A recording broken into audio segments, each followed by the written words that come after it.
The Marcomanni emerged from the dense forests and fertile river valleys of what is now central Germany during the tumultuous centuries preceding Roman expansion into Germanic territories. Their homeland lay primarily along the main river and its tributaries, a region that provided both natural defences and abundant resources for a warrior society that would eventually challenge Rome's northern frontier. Archaeological excavations throughout the main river valley have revealed extensive evidence of Marcomannic occupation dating to the 2nd and 1st centuries BC. The most significant discoveries come from sites near modern-day Würzburg, Bamberg, and along the upper reaches of the Main, where excavators have uncovered substantial settlement remains that demonstrate a sophisticated material culture. These settlements typically consisted of rectangular timber-framed houses with wattle and daub walls, measuring between 15 and 25 metres in length. The structures featured central hearths and storage areas, indicating both domestic life and surplus accumulation typical of emerging chieftain societies. The pottery assemblages from these sites reveal distinctive characteristics that set Marcomannic material culture apart from their neighbours. Their ceramics display a preference for angular, geometric decorations executed in fine incised lines, often forming intricate patterns of triangles, diamonds, and parallel grooves. Particularly notable are the large storage vessels, some reaching heights of 60 centimetres, decorated with horizontal bands of impressed cord markings and fingertip indentations. These vessels suggest not only advanced ceramic technology, but also the need to store substantial quantities of grain and other foodstuffs, indicating agricultural surplus and social stratification. Metalworking evidence from Marcomannic sites demonstrates sophisticated iron production capabilities. Bloomery furnaces discovered at several locations show consistent design features, with clay-lined shafts approximately 1 metre in height and carefully constructed bellows systems. The iron artefacts recovered include agricultural tools such as ploughshares, sickles and axes, alongside an impressive array of weapons and personal ornaments. Particularly significant are the iron spear points, which display distinctive socketed construction with reinforcing ribs, and long iron swords with pattern-welded blades showing advanced metallurgical techniques. The tribal name Marcomanni derives from 2 Germanic elements: marca, meaning border or march, and manus, meaning man or warrior. This etymology reveals crucial insights into their self-perception and role within the broader Germanic tribal landscape. As bordermen or march warriors, the Marcomanni occupied a liminal position both geographically and culturally, serving as frontier guardians along the edges of Suebi territory. This designation suggests they functioned as a buffer population, responsible for monitoring and defending against incursions from neighbouring tribes and eventually Roman forces. The linguistic evidence extends beyond mere etymology to encompass broader patterns of Germanic tribal nomenclature. Similar compound names appear throughout the region, such as the Cherusci and the Cimbri, indicating a common tradition of martial self-identification among Germanic peoples. However, the specific reference to border or march in the Marcomannic name suggests a particular military and administrative function within Suebi Confederation structures. Contemporary Roman sources, particularly Caesar's commentaries, reference the practice of Germanic tribes establishing march communities along contested frontiers, lending credibility to this interpretation. The social structure of early Marcomannic society emerges clearly through analysis of burial practices and grave goods dating to this period. Excavations at cemetery sites near Schweinfurt and Haßfurt have revealed a 3-tiered burial hierarchy that reflects emerging social stratification. Elite burials, comprising approximately 10% of interments, contain elaborate grave goods, including complete weapon sets, imported Roman bronze vessels, amber jewellery and occasionally gold ornaments. These wealthy graves typically feature wooden chamber construction with interior dimensions of 3 by 2 metres, surrounded by ditched enclosures that required substantial labour investment. Middle-tier burials, representing about 30% of the cemetery population, contain more modest assemblages focused on practical items and personal ornaments. These graves regularly include iron knives, bronze fibulae, ceramic vessels, and occasionally single weapons such as spears or shields. The burial chambers are simpler, usually consisting of wooden coffins without elaborate architectural features, though still demonstrating care in construction and placement. The remaining 60% of burials contain minimal grave goods, typically limited to basic pottery vessels and simple iron tools. However, even these modest interments show evidence of careful preparation and community involvement, suggesting that while social hierarchy existed, it did not extend to complete marginalization of lower status individuals. Weapon deposits discovered throughout Marcomannic territory provide additional evidence for warrior culture and ritual practices. At sites near Kitzingen and Ochsenfurt, archaeologists have uncovered deliberate depositions of weapons in wetland contexts, including complete shield bosses, spear points, and sword fragments. These deposits appear to represent ritual offerings rather than accidental losses, as the weapons show evidence of intentional destruction through bending and breaking before deposition. The practice aligns with broader Germanic traditions of weapon sacrifice, documented throughout Northern Europe during this period. The shield bosses from these deposits display characteristic Marcomannic design elements, featuring iron construction with bronze reinforcements and decorative studs arranged in geometric patterns. The shields themselves, reconstructed from surviving metal fittings and wood impressions, measured approximately 75 centimeters in diameter, with central grips and leather arm straps. Spear points show considerable variation in size and design, ranging from light javelins with leaf-shaped heads to heavy thrusting spears with angular armor-piercing points. Settlement patterns across Marcomannic territory reveal a preference for elevated positions overlooking river valleys, providing both defensive advantages and control over trade routes. The largest settlements, such as those discovered near Bamberg, encompass areas of 15 to 20 hectares and show evidence of planned layout with distinct residential, craft production and storage zones. These sites feature substantial timber palisades with entrance gates flanked by wooden towers, indicating organised defensive planning and community labour mobilisation. Craft production areas within settlements show specialisation in metalworking, pottery production and textile manufacture. Metalworking zones typically occupy peripheral locations due to fire hazards and contain multiple furnaces, anvils and extensive slag deposits. Pottery workshops cluster near clay sources and feature large kilns capable of firing multiple vessels simultaneously. Textile production evidence includes loom weights, spindle whorls and bone needles, suggesting household-level cloth production, supplemented by specialised workshops for higher quality fabrics. The geographic distribution of Marcomannic settlements extends throughout the main river valley system, with the highest concentration occurring in the middle main region between modern Würzburg and Bamberg. Secondary settlement clusters appear along tributary valleys, particularly the Regnitz and Tauber rivers, where smaller communities of 2 to 5 hectares maintained connections to larger centres through established trail networks.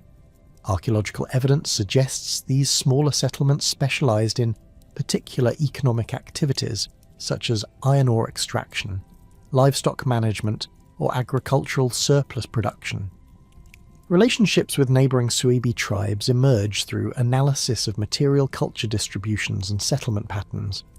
The Hermunduri, located to the east along the Upper Elbe drainage, shared similar pottery traditions and metalworking techniques with the Marcomanni, suggesting regular contact and possible kinship connections.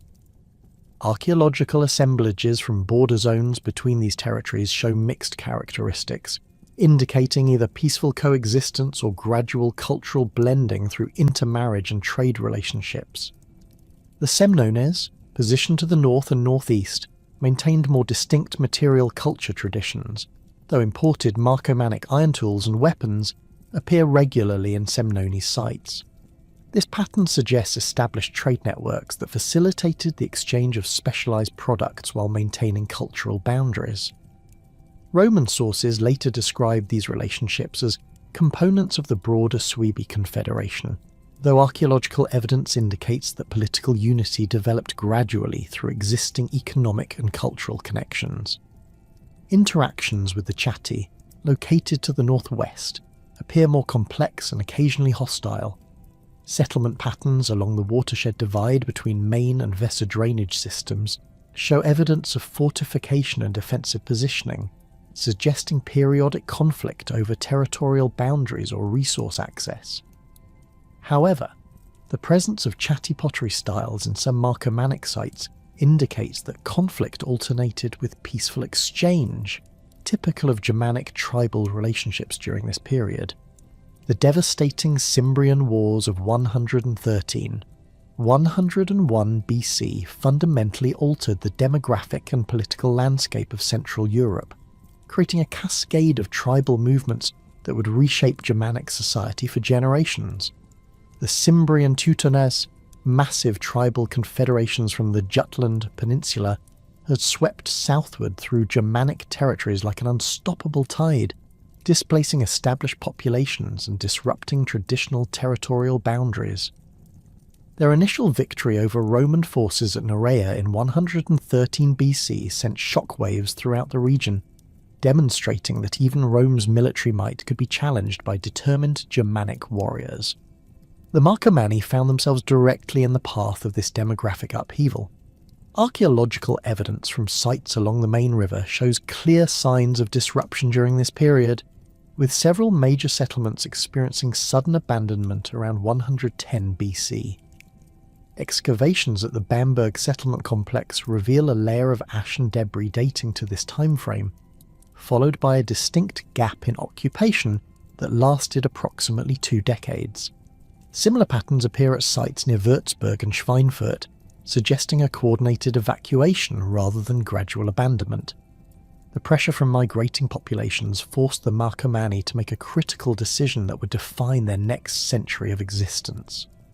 Rather than remaining in their ancestral territories and facing potential annihilation or absorption by the Cimbrian host, Marcomannic leadership chose strategic withdrawal. This decision required abandoning established settlements, agricultural lands and sacred sites that had anchored their identity for generations.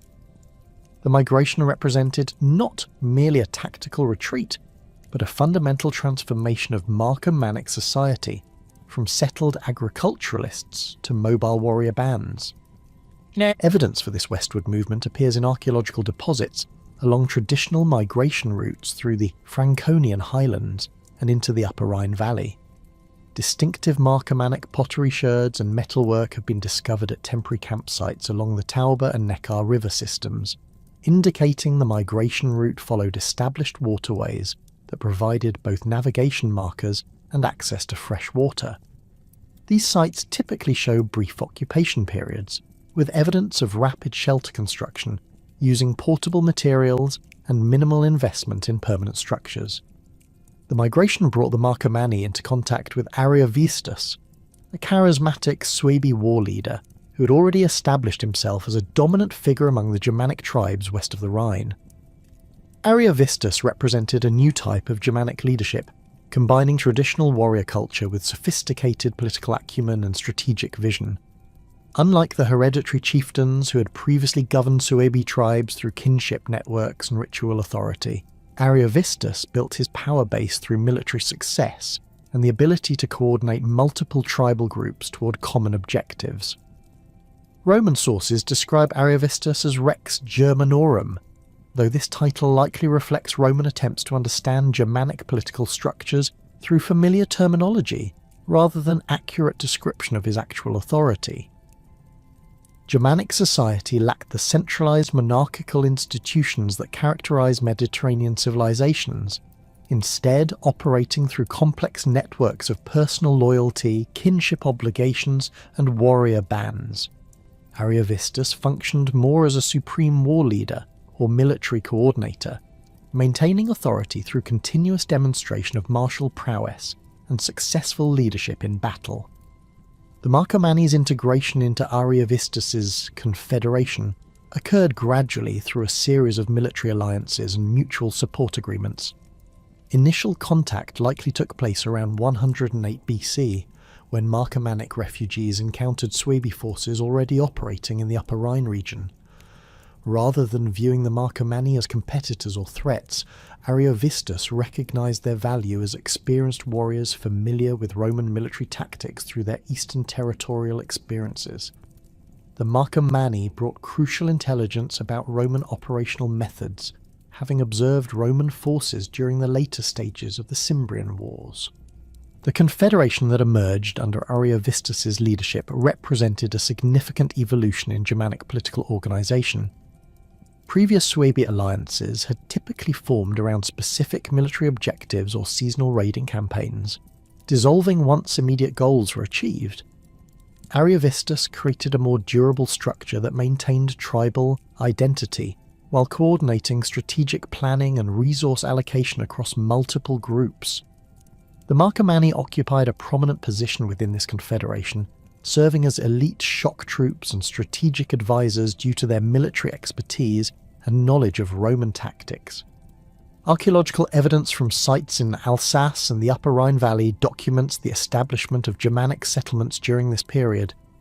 Excavations near Strasbourg and Colmar have revealed substantial fortified positions dating to approximately 190 BC, featuring characteristic Suebi construction techniques, combined with defensive innovations that suggest Roman influence.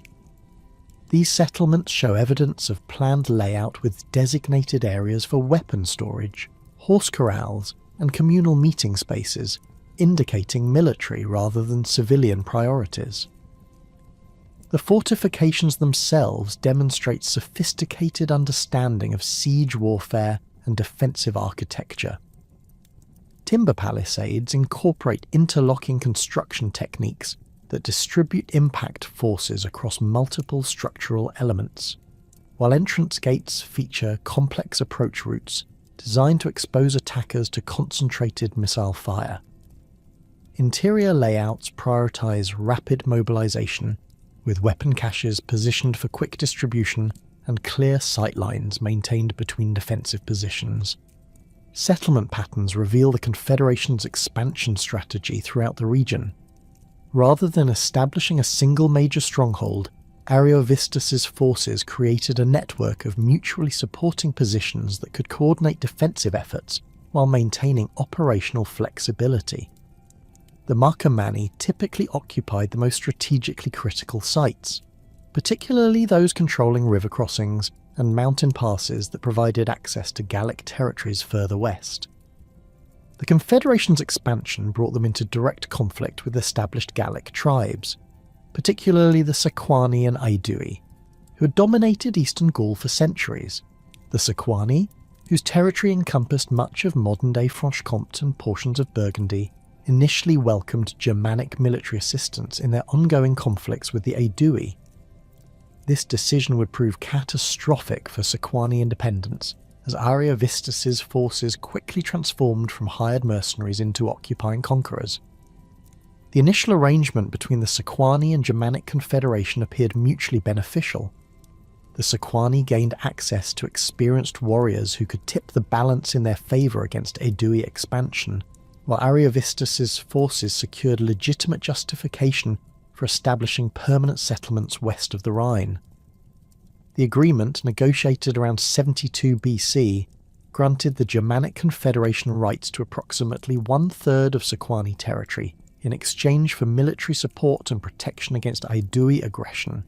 However, the reality of Germanic occupation quickly exceeded Sequani expectations. Rather than maintaining discrete military camps, the Confederation began establishing permanent settlements with extensive agricultural operations and craft production facilities. Archaeological evidence from sites near Besancon and Vesoul shows rapid construction of substantial Germanic settlements, featuring characteristic timber-framed architecture and defensive earthworks. These settlements housed not only warriors but entire family groups, indicating long-term colonization rather than temporary military deployment.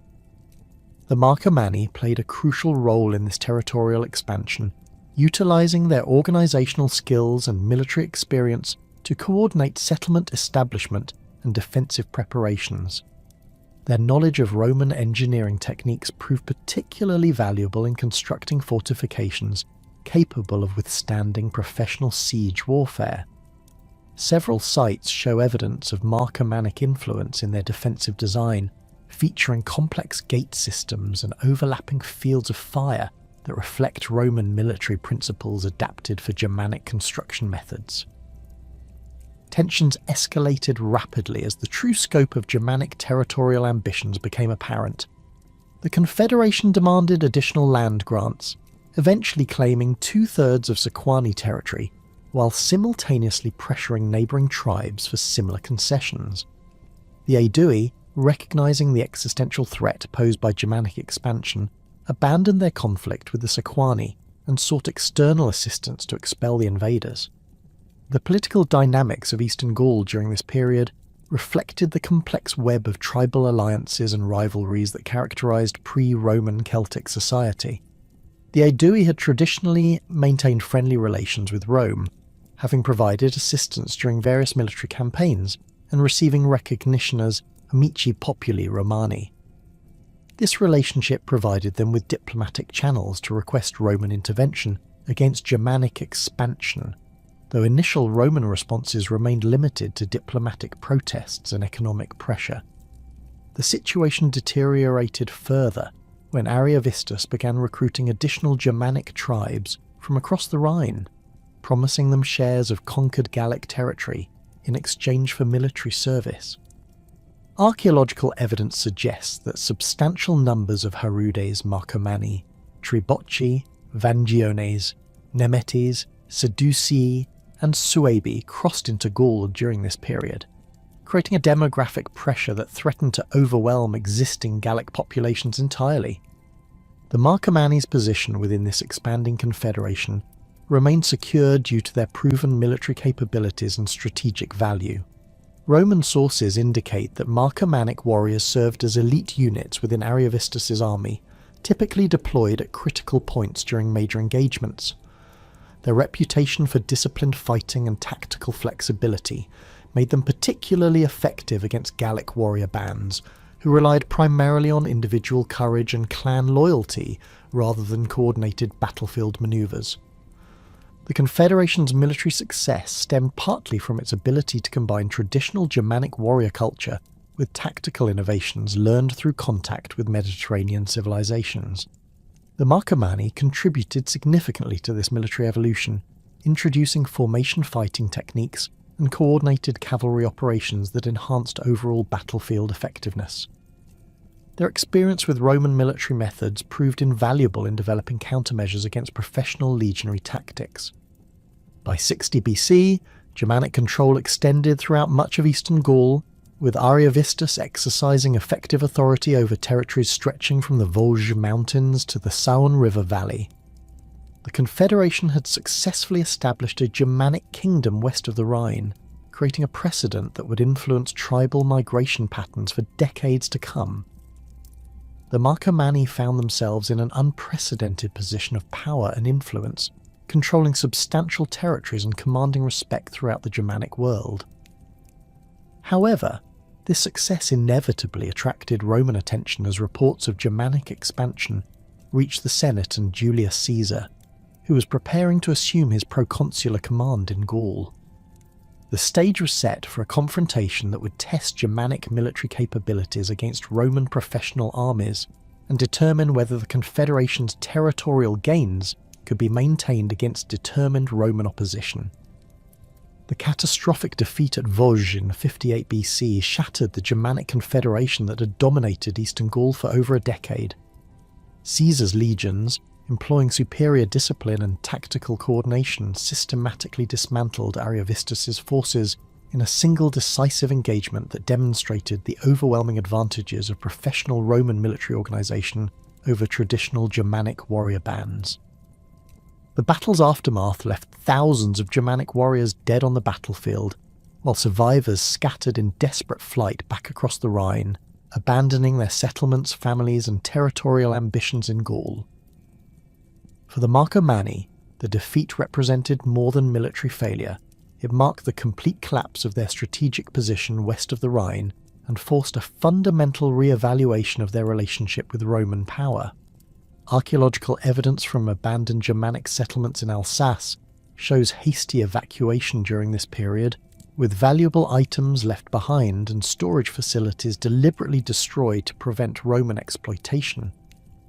Sites near Strasbourg and Colmar reveal layers of ash and debris dating to 57 BC, indicating systematic destruction of Germanic infrastructure as survivors retreated eastward. The retreat across the Rhine occurred under chaotic conditions, with surviving Confederation members competing for limited river crossing points, while Roman cavalry pursued stragglers. Contemporary accounts describe scenes of desperation as Germanic families attempted to salvage essential possessions while maintaining sufficient mobility to escape Roman retaliation. The Marcomanni, despite their elite status within the Confederation, found themselves reduced to refugee status alongside common warriors and civilian populations. During this crisis, a young Marcomannic nobleman named Maroboduus emerged as a unifying figure capable of transforming defeat into strategic opportunity. Born into the tribal aristocracy around 30 BC, Maroboduus had spent his formative years within Ariovistus' confederation, gaining extensive exposure to both Germanic warrior traditions and Roman military methods. His education encompassed not only traditional martial skills, but also diplomatic protocols, strategic planning, and the administrative techniques necessary for governing diverse tribal populations. Maroboduus possessed qualities that distinguished him from typical Germanic war leaders of his generation. Rather than relying solely on personal combat prowess and charismatic authority, he demonstrated sophisticated understanding of political organization and long-term strategic planning. His ability to analyze complex military situations and develop comprehensive responses reflected intellectual capabilities that would prove crucial in navigating the challenges facing Germanic tribes in the post-Gallic War period. The young leader's rise to prominence occurred gradually through a series of calculated moves that demonstrated both military competence and political acumen. Following the Confederation's collapse, Maroboduus gathered surviving Marcomannic warriors and their families, organizing them into disciplined columns capable of sustained movement across hostile territory. His leadership during the retreat earned respect from veterans who had served under Ariovistus, establishing the personal loyalty networks essential for Germanic political authority. By 15 BC, Maroboduus had consolidated sufficient support among Marcomannic survivors to challenge existing tribal leadership structures.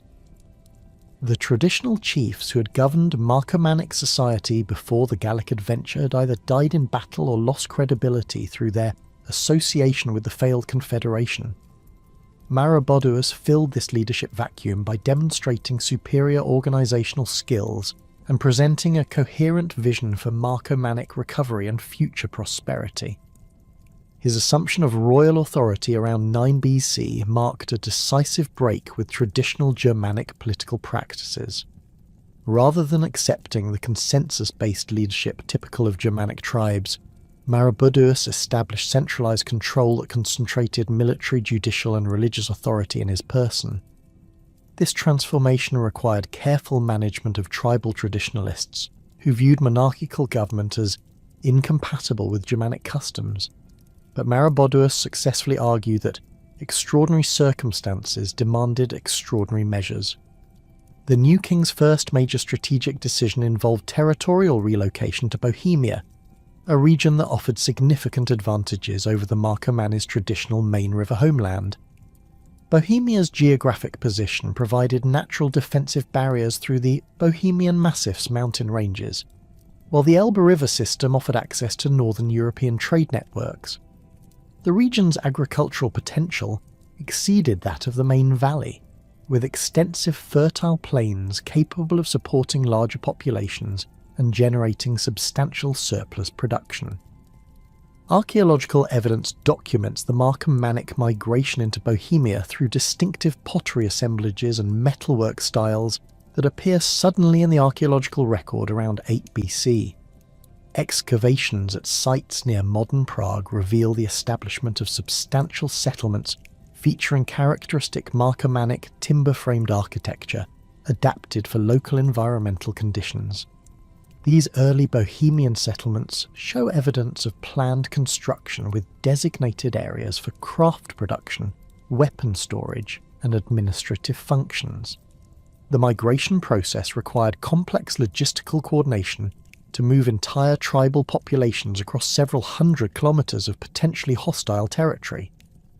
Maroboduus organised the movement in stages, establishing temporary camps along established river routes, while advance parties secured crossing points and negotiated passage rights with local populations. The operation's success demonstrated his exceptional organisational capabilities and established his reputation as a leader capable of achieving seemingly impossible objectives. Upon reaching Bohemia, Maroboduus began implementing a comprehensive territorial organisation strategy that would transform the region into the foundation of Germanic power in Central Europe. His capital, established near the confluence of the Vltava and Elbe rivers, approximately 15 kilometres north of modern Prague, occupied a naturally defensible position on elevated terrain, overlooking major transportation routes. The site provided excellent visibility across the surrounding countryside, while offering multiple escape routes in case of siege. The capital's construction reflected Maroboduus's sophisticated understanding of urban planning and defensive architecture. Excavations have revealed a complex of timber-framed buildings arranged around central courtyards, with specialised structures for administrative functions, weapon production, and religious ceremonies. The royal residence itself measured approximately 40 by 25 metres, featuring multiple rooms with elaborate interior decorations including carved wooden panels and bronze fittings imported from Roman territories. Defensive preparations around the capital incorporated both Germanic construction techniques and Roman engineering principles learned during the Gallic campaigns. The primary fortification consisted of a timber palisade reinforced with earthwork ramparts, featuring sophisticated gate systems with overlapping approach routes designed to expose attackers to concentrated missile fire. Interior defensive positions included elevated platforms for archers and storage facilities for siege supplies, indicating preparation for extended defensive operations. The kingdom's territorial organisation extended throughout Bohemia through a network of secondary settlements and fortified positions that provided administrative control and military coordination across the region. Archaeological surveys have identified over 30 substantial sites dating to Maroboduus's reign, ranging from major population centres housing several thousand inhabitants to smaller military outposts controlling strategic river crossings and mountain passes. This settlement network demonstrated unprecedented organisational sophistication for Germanic society of this period. Maroboduus's military reforms represented perhaps his most significant innovation, fundamentally transforming Marcomannic warfare from traditional Germanic methods to a hybrid system combining Roman tactical discipline with Germanic warrior culture. The king recognised that future conflicts with Rome would require military capabilities far exceeding those of typical tribal warbands, necessitating systematic reorganisation of Marcomannic armed forces along more professional lines. The reformed army retained traditional Germanic elements, including individual warrior prowess, clan-based unit organisation, and emphasis on personal loyalty to military leaders. However, Maroboduus introduced Roman-influenced innovations such as standardised equipment, coordinated formation fighting, and systematic training programs that enhanced overall military effectiveness. Archaeological evidence from weapon deposits near the capital reveals standardised spear points, shield bosses, and sword designs that indicate centralised production and distribution systems. Training facilities established throughout the kingdom provided systematic instruction in both traditional Germanic combat methods and Roman-influenced tactical formations. These installations, identified through archaeological excavation, featured practice areas for individual weapons training, larger spaces for formation drills, and specialized facilities for cavalry operations. The comprehensive nature of these training programs reflected Maroboduus's commitment to creating military forces capable of competing with Roman legions on equal terms. Equipment standardization represented a significant departure from traditional Germanic practices, where individual warriors typically provided their own weapons and armour according to personal preferences and economic capabilities. Maroboduus established centralized production facilities that manufactured standardized weapons distributed to warriors according to their military roles and unit assignments. This system ensured consistent quality while reducing logistical complications during military campaigns. The reformed military structure incorporated Roman organizational principles while maintaining Germanic cultural elements essential for warrior morale and unit cohesion. Infantry formations combined Roman-style shield walls and coordinated movement with Germanic emphasis on individual combat skills and aggressive offensive tactics. Cavalry units, traditionally the elite component of Germanic armies, received enhanced training in coordinated charge techniques and battlefield communication methods that improved their tactical effectiveness. Despite these military innovations, Maroboduus carefully preserved essential elements of Germanic warrior culture that provided psychological motivation and social cohesion within his forces. Traditional ceremonies marking warrior initiation, weapon consecration, and victory celebration continued according to established customs, while clan-based unit organization maintained kinship bonds that enhanced battlefield loyalty and coordination. This careful balance between innovation and tradition proved crucial for maintaining military effectiveness while preserving cultural identity. The kingdom's diplomatic relations with Rome developed through a complex process of negotiation and mutual recognition that reflected both powers' strategic interests in maintaining stability along the Danube frontier. Augustus, having completed the conquest of Gaul and initiated campaigns against Germanic tribes along the Rhine, recognized that Maroboduus's kingdom represented both a potential threat and a valuable buffer against more hostile tribes further north and east. Initial diplomatic contact occurred around 6 BC when Roman envoys reached Maroboduus's capital to assess the kingdom's military capabilities and political intentions.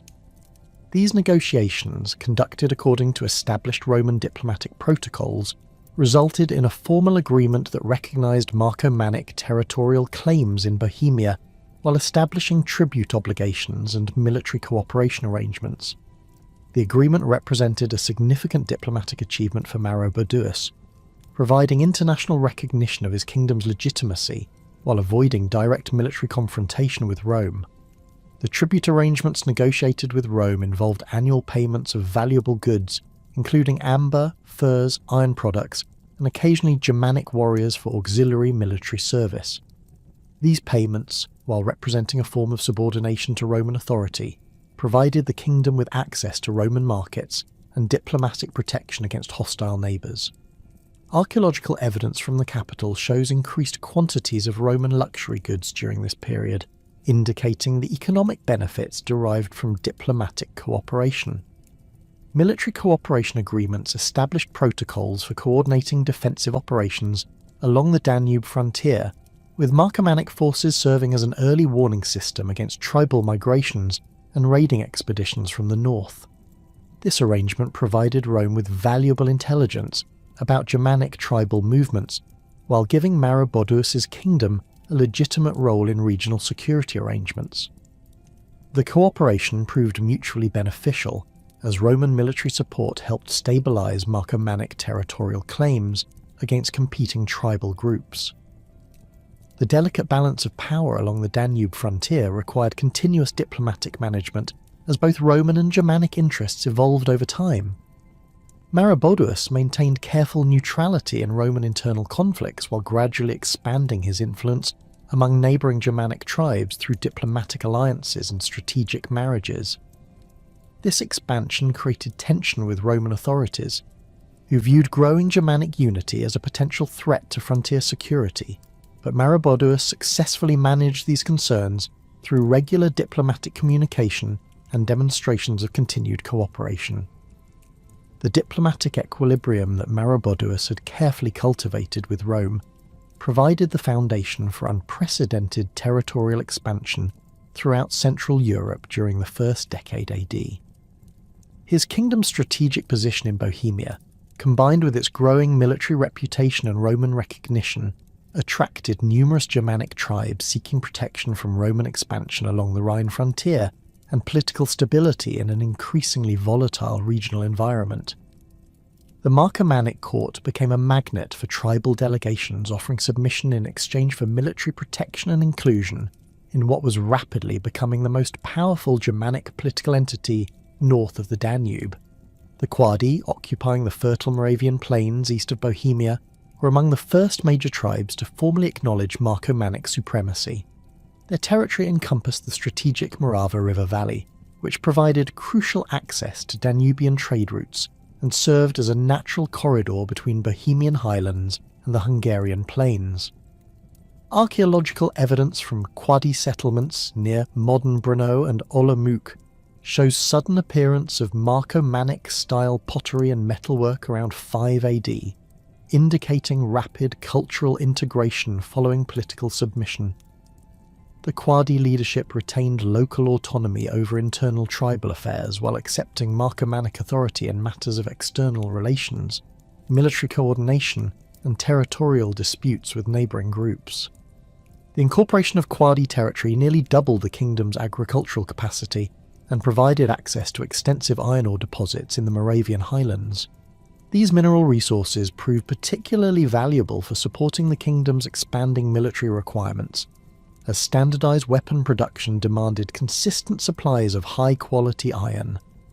Excavations at metalworking sites near Brno reveal substantial increases in production capacity during this period, with new furnace complexes capable of processing larger quantities of ore, using improved smelting techniques that combined Germanic traditions with Roman engineering principles. Slovak territories along the upper Danube tributaries gradually fell under Marcomannic influence through a combination of diplomatic pressure and strategic military demonstrations. The diverse tribal groups occupying this region, including segments of the Cotini, Osi, and various smaller Celtic communities, lacked the political cohesion necessary to resist Marcomannic expansion effectively. Rather than attempting direct conquest, which would have required extensive military resources and risked Roman intervention, Maroboduus employed sophisticated diplomatic strategies that gradually incorporated these territories through negotiated agreements and marriage alliances. The Cotini, who controlled valuable salt production facilities in the Carpathian foothills, proved particularly important for the kingdom's economic development. Salt represented one of the most valuable trade commodities in Central Europe, essential for food preservation and leather processing, while serving as a medium of exchange in regions lacking standardized coinage. Marcomannic control over Cotini salt production provided significant revenue streams that funded military expansion and administrative development throughout the kingdom. Archaeological evidence from salt production sites shows increased output during this period, with new extraction techniques and expanded transportation networks that facilitated distribution across Germanic territories. The kingdom's northern expansion encountered more substantial resistance from established Suebi tribal groups who viewed Marcomannic growth as a threat to their traditional territorial claims and political independence. The Semnones, occupying extensive territories between the Elbe and Oder rivers, possessed sufficient military strength and political organisation to challenge Marcomannic expansion directly. Their resistance required Maroboduus to demonstrate his kingdom's military capabilities through carefully planned campaigns that showcased Marcomannic tactical superiority, while avoiding prolonged conflicts that might attract Roman attention or deplete royal resources. The campaign against Semnones' resistance unfolded during the winter months of 2 AD, when reduced agricultural demands allowed maximum military mobilization without compromising food production. Maroboduus assembled approximately 15,000 warriors from Marcomannic core territories and allied tribes, organising them into coordinated formations that combined traditional Germanic shock tactics with Roman-influenced tactical discipline. The army's composition reflected the kingdom's multi-tribal character, with Marcomannic veterans serving as elite units, while allied contingents provided specialised capabilities such as cavalry operations and siege warfare. The decisive engagement occurred near the confluence of the Elbe and Saale rivers, where Semnones' forces had established defensive positions designed to exploit their superior knowledge of local terrain. The battle demonstrated the effectiveness of Marcomannic military reforms, as coordinated infantry formations systematically dismantled Semnones' defensive lines, while cavalry units prevented enemy withdrawal. Archaeological evidence from the battlefield, identified through metal detector surveys and excavation of weapon deposits, reveals the extensive scale of the engagement and confirms contemporary accounts of Marcomannic tactical superiority. Following their military defeat, Semnones' leadership accepted tributary status while maintaining internal autonomy under Marcomannic oversight. This arrangement became the standard model for incorporating resistant tribes into the expanding kingdom, providing sufficient control to ensure loyalty while avoiding the administrative burdens associated with direct governance. The tributary system generated substantial revenue streams through annual payments of livestock, agricultural products, manufactured goods, and military service obligations that strengthened the kingdom's overall capabilities. The systematic incorporation of subject tribes created unprecedented administrative challenges that required fundamental innovations in Germanic governmental practices. Traditional tribal leadership operated through personal relationships, kinship networks, and consensus-based decision-making that proved inadequate for governing diverse populations across extensive territories. Maroboduus developed sophisticated administrative structures that combined Germanic cultural elements with organizational principles derived from Roman governmental models, creating hybrid institutions capable of managing complex multi-tribal political entities. The royal court evolved into a sophisticated administrative centre, housing specialised officials responsible for military coordination, diplomatic relations, tribute collection, and judicial administration. Archaeological excavations at the capital have revealed extensive administrative complexes featuring standardised record-keeping facilities, secure storage areas for tribute goods, and specialised workshops for producing official documents and royal regalia. These facilities demonstrate organisational sophistication that rivaled contemporary Roman provincial administration, while maintaining distinctively Germanic cultural characteristics. Provincial governance throughout the kingdom operated through appointed officials who combined traditional Germanic leadership roles with administrative responsibilities derived from Roman models.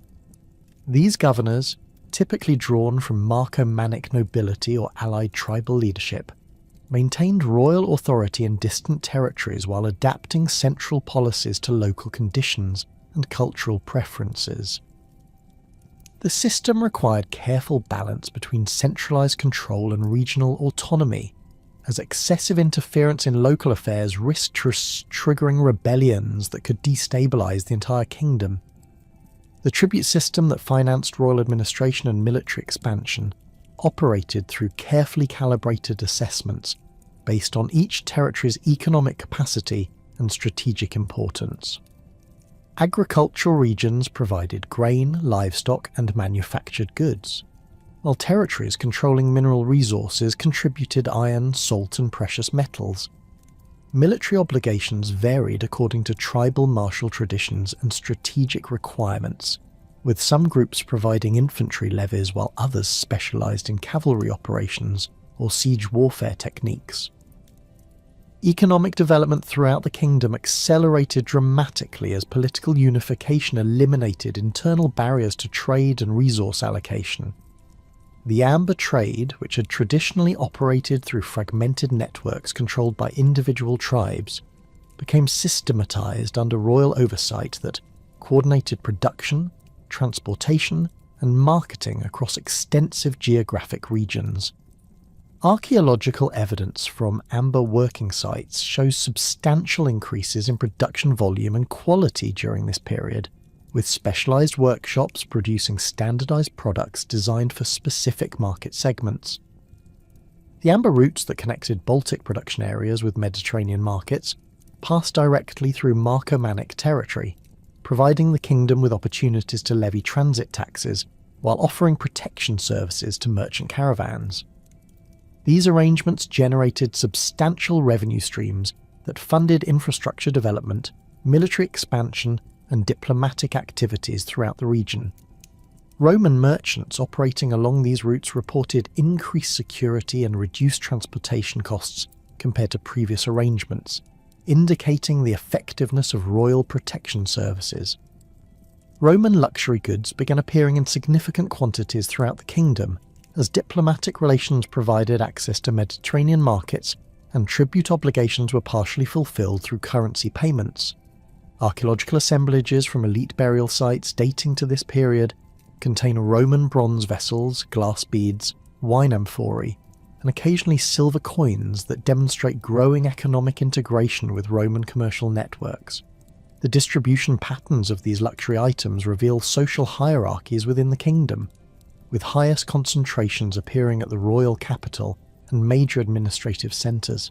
The adoption of Roman coinage for certain commercial transactions represented a significant innovation in Germanic economic practices, which had traditionally relied on barter systems and commodity exchange. While the kingdom never developed independent minting capabilities, Roman denarii and aureus circulated alongside traditional exchange media in major commercial centres. This monetary adoption facilitated long-distance trade while demonstrating the kingdom's integration into broader European economic systems. Military strength reached unprecedented levels as the kingdom's territorial expansion provided access to larger population bases and improved resource extraction capabilities. Contemporary Roman sources, particularly Tacitus's detailed military assessments, estimated total Marcomannic military potential at approximately 70,000 infantry and 4,000 cavalry, figures that represented the largest Germanic military force north of the Danube. These numbers reflected not only the kingdom's demographic growth but also systematic military organisation that maximised warrior recruitment and training efficiency. The infantry forces combined traditional Germanic warrior bands with reformed units trained according to Roman tactical principles. Core Marcomannic regiments, numbering approximately 20,000 warriors, received extensive training in formation fighting, coordinated movement, and siege warfare techniques that enhanced their battlefield effectiveness against both Germanic tribal forces and Roman legionary units. Allied tribal contingents provided additional manpower while maintaining their traditional fighting methods, creating tactical flexibility that adapted to diverse combat situations. Cavalry operations represented the kingdom's most distinctive military capability, as Germanic horse-breeding traditions, combined with improved training methods, produced mounted units capable of competing with Roman auxiliary cavalry. The 4,000 cavalry forces included both heavy cavalry equipped with long spears and mail armour for shock combat, and light cavalry specialised in reconnaissance, harassment, and pursuit operations. Archaeological evidence from horse burial sites reveals selective breeding programs that produced larger, stronger mounts capable of carrying fully equipped warriors in sustained combat operations. Weapon standardization throughout the military reflected centralized production systems that ensured consistent quality while reducing logistical complications during extended campaigns. Archaeological assemblages from weapon caches show standardized spear points measuring 25, 30 centimeters in length with reinforced sockets, shield bosses featuring uniform bronze reinforcement patterns, and long swords with pattern-welded blades demonstrating advanced metallurgical techniques. This standardization represented a significant departure from traditional Germanic practices, where individual warriors provided their own equipment according to personal preferences and economic capabilities. Diplomatic relationships with Rome evolved into complex negotiations that reflected both powers' recognition of mutual strategic interests along the Danube frontier. The initial tributary arrangements established during Augustus's reign provided a foundation for ongoing diplomatic communication, but changing political circumstances in both kingdoms required continuous adjustment of agreements and obligations. Maroboduus maintained careful neutrality during Roman succession crises, while gradually expanding his influence among neighbouring tribes, creating tension that required sophisticated diplomatic management to prevent military confrontation. The diplomatic exchanges of 6 AD involved extensive negotiations over territorial boundaries, tribute obligations, and military cooperation arrangements, as Roman campaigns in Germania required Marcomannic cooperation for logistical support and intelligence gathering. These discussions, conducted through formal embassy exchanges, resulted in modified agreements that increased the kingdom's tribute obligations while providing greater autonomy in internal affairs and territorial expansion. The negotiations demonstrated Maroboduus's sophisticated understanding of Roman political processes and his ability to navigate complex diplomatic situations effectively. Roman recognition of the kingdom's legitimacy provided crucial international standing that facilitated diplomatic relations with other European powers and enhanced the kingdom's ability to attract tribal allies.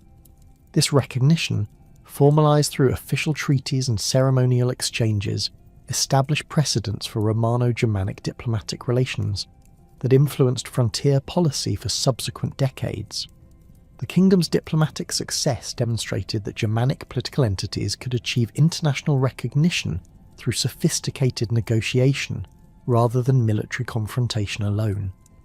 The delicate balance of power that Maroboduus had maintained through diplomatic finesse and military prowess began showing signs of strain as early as 15 AD, when mounting tensions within the Marcomannic nobility revealed fundamental contradictions in his centralized governing system. The king's authoritarian approach, while effective for rapid territorial expansion and military organization, had gradually alienated traditional tribal leaders who viewed monarchical power as incompatible with Germanic customs of consensus-based leadership and warrior democracy. These internal divisions created opportunities for ambitious rivals to challenge royal authority, while exploiting popular discontent among warriors who felt excluded from the kingdom's growing prosperity. Catualda emerged as the most formidable opposition leader during this period of internal discord. Born into the Marcomannic nobility around 25 BC, he'd spent his youth within the traditional tribal structure before Maroboduus's rise to power, developing strong connections with conservative factions who opposed the kingdom's Roman-influenced administrative innovations.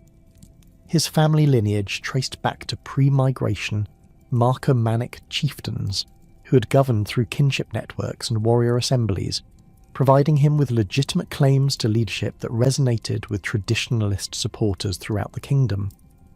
The factional struggles that erupted around 17 AD reflected deeper cultural tensions between modernizing and traditionalist elements within Marcomannic society.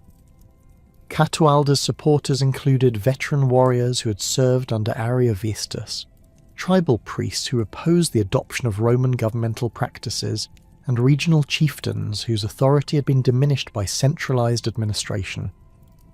These groups shared common opposition to Maroboduus's monarchical system, while advocating for return to traditional Germanic political structures that emphasized collective decision-making and distributed leadership authority. Archaeological evidence from settlements throughout the kingdom reveals material culture changes that reflect these political divisions. Sites associated with Catualda's supporters show deliberate rejection of Roman-influenced artifacts and architectural styles, with construction projects reverting to traditional Germanic building techniques and decorative motifs. Pottery assemblages from these locations display increased emphasis on indigenous design elements, while metalwork shows revival of pre-kingdom stylistic traditions that had been gradually displaced by standardized royal production systems. The opposition movement gained momentum through systematic exploitation of economic grievances that had developed as consequences of the kingdom's tributary obligations to Rome. While royal administration had successfully managed tribute payments without significantly burdening core Marcomannic territories, allied tribes and peripheral regions experienced increasing taxation pressure as the kingdom's diplomatic commitments expanded. Catualda capitalised on this discontent by promising tax reduction and greater local autonomy under traditional tribal governance structures. Regional assemblies organised by opposition leaders provided forums for expressing grievances against royal policies while coordinating resistance activities throughout the kingdom. These gatherings, conducted according to ancient Germanic customs that required consensus among participating warriors, offered stark contrast to Maroboduus's administrative methods that concentrated decision-making authority in royal officials. The assembly's democratic character attracted supporters who felt marginalised by centralised government, while providing organisational structure for coordinating anti-royal activities. Military preparations by both factions created dangerous instability throughout the kingdom, as competing loyalty networks divided tribal units and undermined command structures that had previously ensured effective coordination. Royal forces retained advantages in equipment standardisation and tactical training, but opposition supporters possessed intimate knowledge of local terrain and population centres that facilitated guerrilla operations against royal administration. The resulting military standoff prevented either faction from achieving decisive victory, while creating conditions that invited external intervention.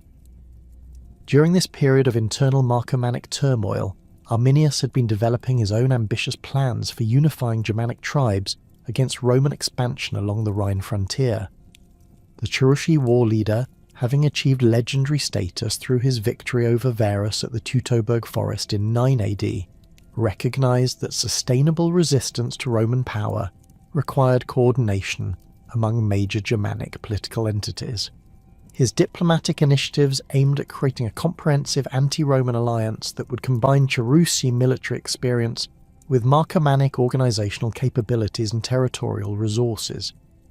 Arminius's strategic vision encompassed the establishment of a Germanic confederation capable of challenging Roman hegemony throughout Central Europe, while maintaining sufficient internal cohesion to prevent the factional disputes that had historically undermined tribal unity.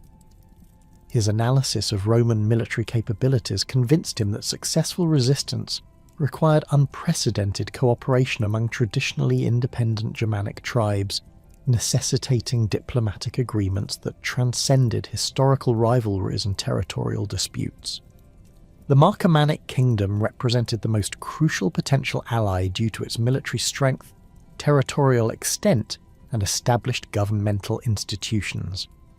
Initial diplomatic contact between Arminius and Maroboduus occurred through intermediary tribes during the winter of 17 AD, when reduced military activity along the Rhine frontier provided opportunities for extended negotiations. The discussions revealed fundamental differences in strategic priorities and political objectives that complicated alliance formation, despite shared opposition to Roman expansion. Arminius advocated aggressive military campaigns designed to expel Roman forces from all Germanic territories, while Maroboduus preferred defensive strategies that preserved his kingdom's territorial integrity without risking catastrophic military defeat. The negotiations exposed deeper philosophical divisions regarding appropriate relationships with Roman power. Arminius viewed any accommodation with Rome as incompatible with Germanic independence and cultural integrity, arguing that tributary arrangements inevitably led to complete subordination and eventual absorption into Roman provincial systems. Maroboduus countered that pragmatic diplomacy provided greater security and prosperity than perpetual warfare, pointing to his kingdom's territorial expansion and economic development as evidence of successful coexistence strategies. Cultural differences between Cherusci and Marcomannic societies further complicated alliance negotiations. The Cherusci had maintained traditional tribal organisation throughout the Roman period, preserving warrior democracy and consensus-based leadership that, aligned with Arminius's political philosophy. The Marcomannic kingdom's centralized administration and Roman-influenced governmental practices appeared to many Cherushi as evidence of cultural contamination that undermined Germanic authenticity. These perceptions created suspicion among Arminius's supporters regarding Marcomannic commitment to genuine Germanic independence. Military coordination between the two powers proved equally problematic due to incompatible tactical doctrines and organisational structures. Cherushi forces specialised in guerrilla warfare and forest fighting techniques that exploited intimate knowledge of local terrain while avoiding direct confrontation with Roman legionary formations. Marcomannic military reforms had developed capabilities for conventional battlefield operations and siege warfare that required different strategic approaches and logistical support systems. Attempts to coordinate joint operations revealed these tactical incompatibilities while highlighting the challenges of integrating diverse military traditions. The failure of diplomatic cooperation became evident during 18 AD when simultaneous crises prevented effective coordination between potential allies. Arminius faced increasing opposition from pro-Roman factions within Cherushi territory, including his own uncle Inguiomerus, who advocated accommodation with Roman authority rather than continued resistance. Meanwhile, Catualda's rebellion against Maroboduus reached critical intensity, forcing the Marcomannic king to concentrate military resources on internal security rather than external alliance obligations. These parallel internal conflicts demonstrated the fundamental weakness of Germanic political structures when confronted with sustained Roman pressure and internal factional disputes. Both leaders found themselves fighting defensive battles against domestic opponents while attempting to maintain external diplomatic initiatives, creating strategic overextension that prevented effective response to Roman manipulation of Germanic internal divisions. Roman intelligence networks, operating through tribal contacts and diplomatic channels, successfully exploited these vulnerabilities by providing selective support to opposition factions. The collapse of potential Arminius-Maroboduus cooperation represented a crucial turning point in Germanic resistance to Roman expansion.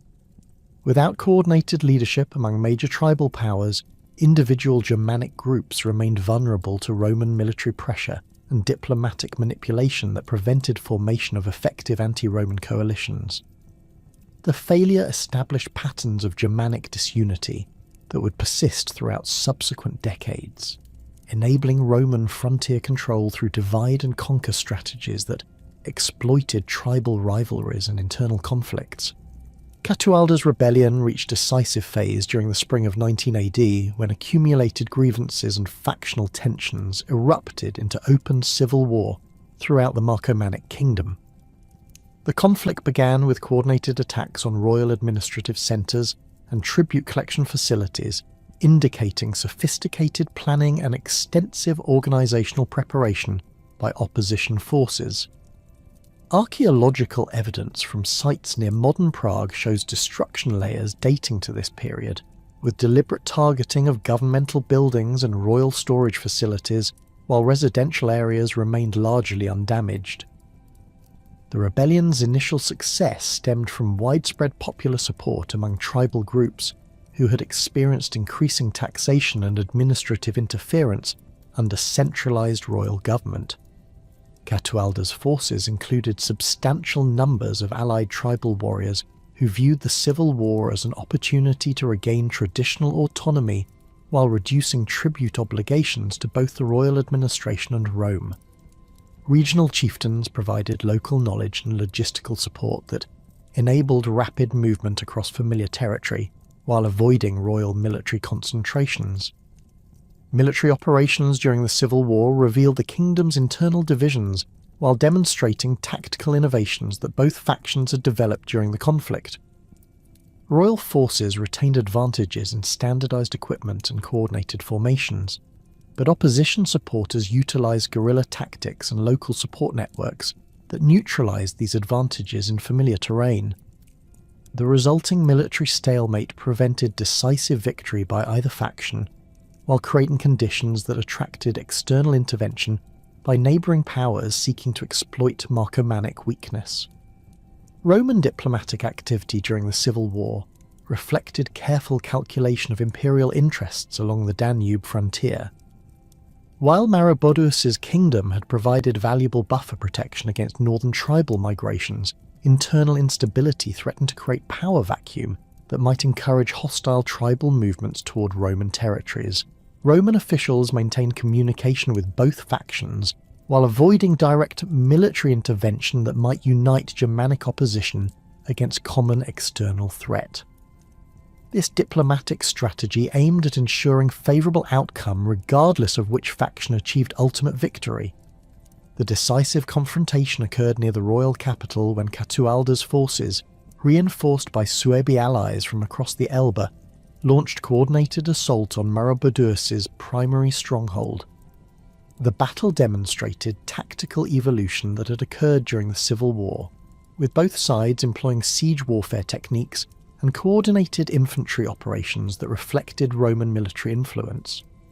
However, superior numbers and local support enabled Catualda's forces to overwhelm royal defences, forcing Maroboduus to abandon his capital and seek refuge with remaining loyal supporters. The collapse of royal resistance occurred with startling rapidity as news of the capital's fall triggered widespread defections among previously loyal tribal units. Regional governors and allied chieftains who had supported royal authority quickly switched allegiance to avoid retribution from victorious rebels, creating cascading political collapse throughout the kingdom's administrative structure. Archaeological evidence shows hasty abandonment of royal administrative centres across the kingdom, with valuable documents and official regalia left behind during precipitous evacuation. Maroboduus's decision to seek Roman protection represented pragmatic recognition that continued resistance would result in complete destruction of his remaining supporters, while offering no realistic prospects for recovering royal authority. His flight to Roman territory during late 19 AD marked the end of centralized Marcomannic government and the collapse of the most sophisticated Germanic political entity north of the Danube. The king's exile to Ravenna under Roman protection provided personal security, while eliminating him as a factor in subsequent Germanic political developments. The fragmentation of the Marcomannic kingdom following Catualda's victory created immediate challenges for maintaining political stability and territorial integrity throughout the former royal territories. Without centralized administration and military coordination, individual tribal groups reverted to traditional governance structures while competing for control over valuable resources and strategic territories. The resulting political chaos created opportunities for external intervention as neighbouring powers sought to exploit Marcomannic weakness for territorial gain. Roman response to the kingdom's collapse involved careful diplomatic intervention designed to prevent emergence of new, unified Germanic threats while maintaining frontier stability along the Danube. Rather than attempting direct territorial occupation, which would have required substantial military resources and risked provoking broader Germanic resistance, Roman officials pursued divide-and-control strategies that installed client rulers capable of maintaining local order while preventing political reunification. This approach reflected sophisticated understanding of Germanic political dynamics and practical limitations of Roman military capabilities in Central European territories. The installation of Vangio and Sido as client rulers represented Roman attempts to maintain political control through cooperative Germanic leadership that could command local legitimacy while serving imperial interests. Both rulers possessed sufficient tribal connections and military capability to maintain order within their assigned territories, but lacked the resources and political support necessary for challenging Roman authority or reunifying the fragmented kingdom. Their appointments created competitive dynamics that prevented cooperation while ensuring continued dependence on Roman diplomatic support for maintaining local power. The political fragmentation that followed Catualda's victory created a power vacuum that would persist for nearly 4 decades, fundamentally altering the demographic and territorial landscape of Central Europe. The collapse of centralized Marcomannic authority triggered a cascade of tribal movements as various groups attempted to claim portions of the former kingdom's territories, while others fled the resulting chaos entirely. Archaeological evidence from Bohemian sites dating to 20–30 AD reveals widespread settlement abandonment, with many locations showing signs of hasty evacuation rather than gradual decline. Storage pits were left unsealed, valuable metalwork abandoned in workshops, and defensive fortifications deliberately dismantled, suggesting organised withdrawal rather than catastrophic destruction. The demographic upheaval extended far beyond the immediate participants in the civil war. Entire tribal segments that had prospered under Maroboduus' centralized system found themselves without protection or administrative support, forcing difficult decisions about whether to remain in ancestral territories or seek security elsewhere. Archaeological surveys across Moravia and western Slovakia document the abandonment of numerous settlements during this period, with distinctive Marcomannic pottery and metalwork disappearing from the archaeological record for several decades. The population displacement created ripple effects throughout Central Europe as refugee groups sought new territories, often triggering conflicts with established populations. Roman frontier commanders along the Danube reported increasing instability as displaced tribal groups pressed against provincial boundaries, seeking refuge or attempting to establish new territories. These movements created security challenges that required constant military vigilance, as Roman officials struggled to distinguish between genuine refugees and potential raiders exploiting the chaos for territorial gain. The situation demanded careful diplomatic management to prevent large-scale tribal invasions, while avoiding military commitments that might drain resources from other frontier sectors. The installation of Vangio and Sido as client rulers in 20 AD represented Rome's attempt to impose stability through controlled partition of the former kingdom's territories. Vangio received authority over the western regions, including much of Bohemia and adjacent areas, while Sido controlled eastern territories encompassing parts of Moravia and Slovakia. Both rulers possessed legitimate claims to leadership through kinship connections to pre-kingdom tribal hierarchies, providing them with sufficient local credibility to command obedience while lacking the resources necessary for challenging Roman authority or reunifying the divided territories. The partition arrangement required complex negotiations among multiple stakeholders, including Roman provincial administrators, surviving Marcomannic nobles, and representatives from various tribal groups claiming territorial rights. Roman diplomatic records, preserved in fragmentary inscriptions and later historical accounts, indicate that the negotiations involved detailed territorial demarcations, tribute obligations, and military cooperation agreements designed to prevent future conflicts while ensuring Roman strategic interests. The agreements established precedents for Roman client-state relationships that would influence frontier policy throughout the imperial period. Vangio's western kingdom encompassed the most economically valuable portions of the former Marcomannic territories, including the capital region and primary agricultural areas along the Elbe River system. His administration inherited remnants of Maroboduus' governmental infrastructure, including administrative buildings, storage facilities, and craft production centres that provided foundations for maintaining political authority. Archaeological excavations at sites near Prague reveal continuity in settlement patterns and material culture during the early years of Vangio's rule, suggesting successful preservation of existing economic and social structures despite the political upheaval. The Western Kingdom's military organisation retained elements of Maroboduus' reformed army, while adapting to reduced territorial extent and population base. Vangio commanded approximately 15,000 warriors, substantially fewer than the former kingdom's peak strength, but sufficient for maintaining internal order and fulfilling Roman military cooperation obligations. The force composition emphasised infantry units trained in Roman-influenced tactical formations, with reduced cavalry components reflecting the loss of horse-breeding territories in eastern regions. Standardised weapons production continued at reduced levels, maintaining quality while adapting to smaller-scale requirements.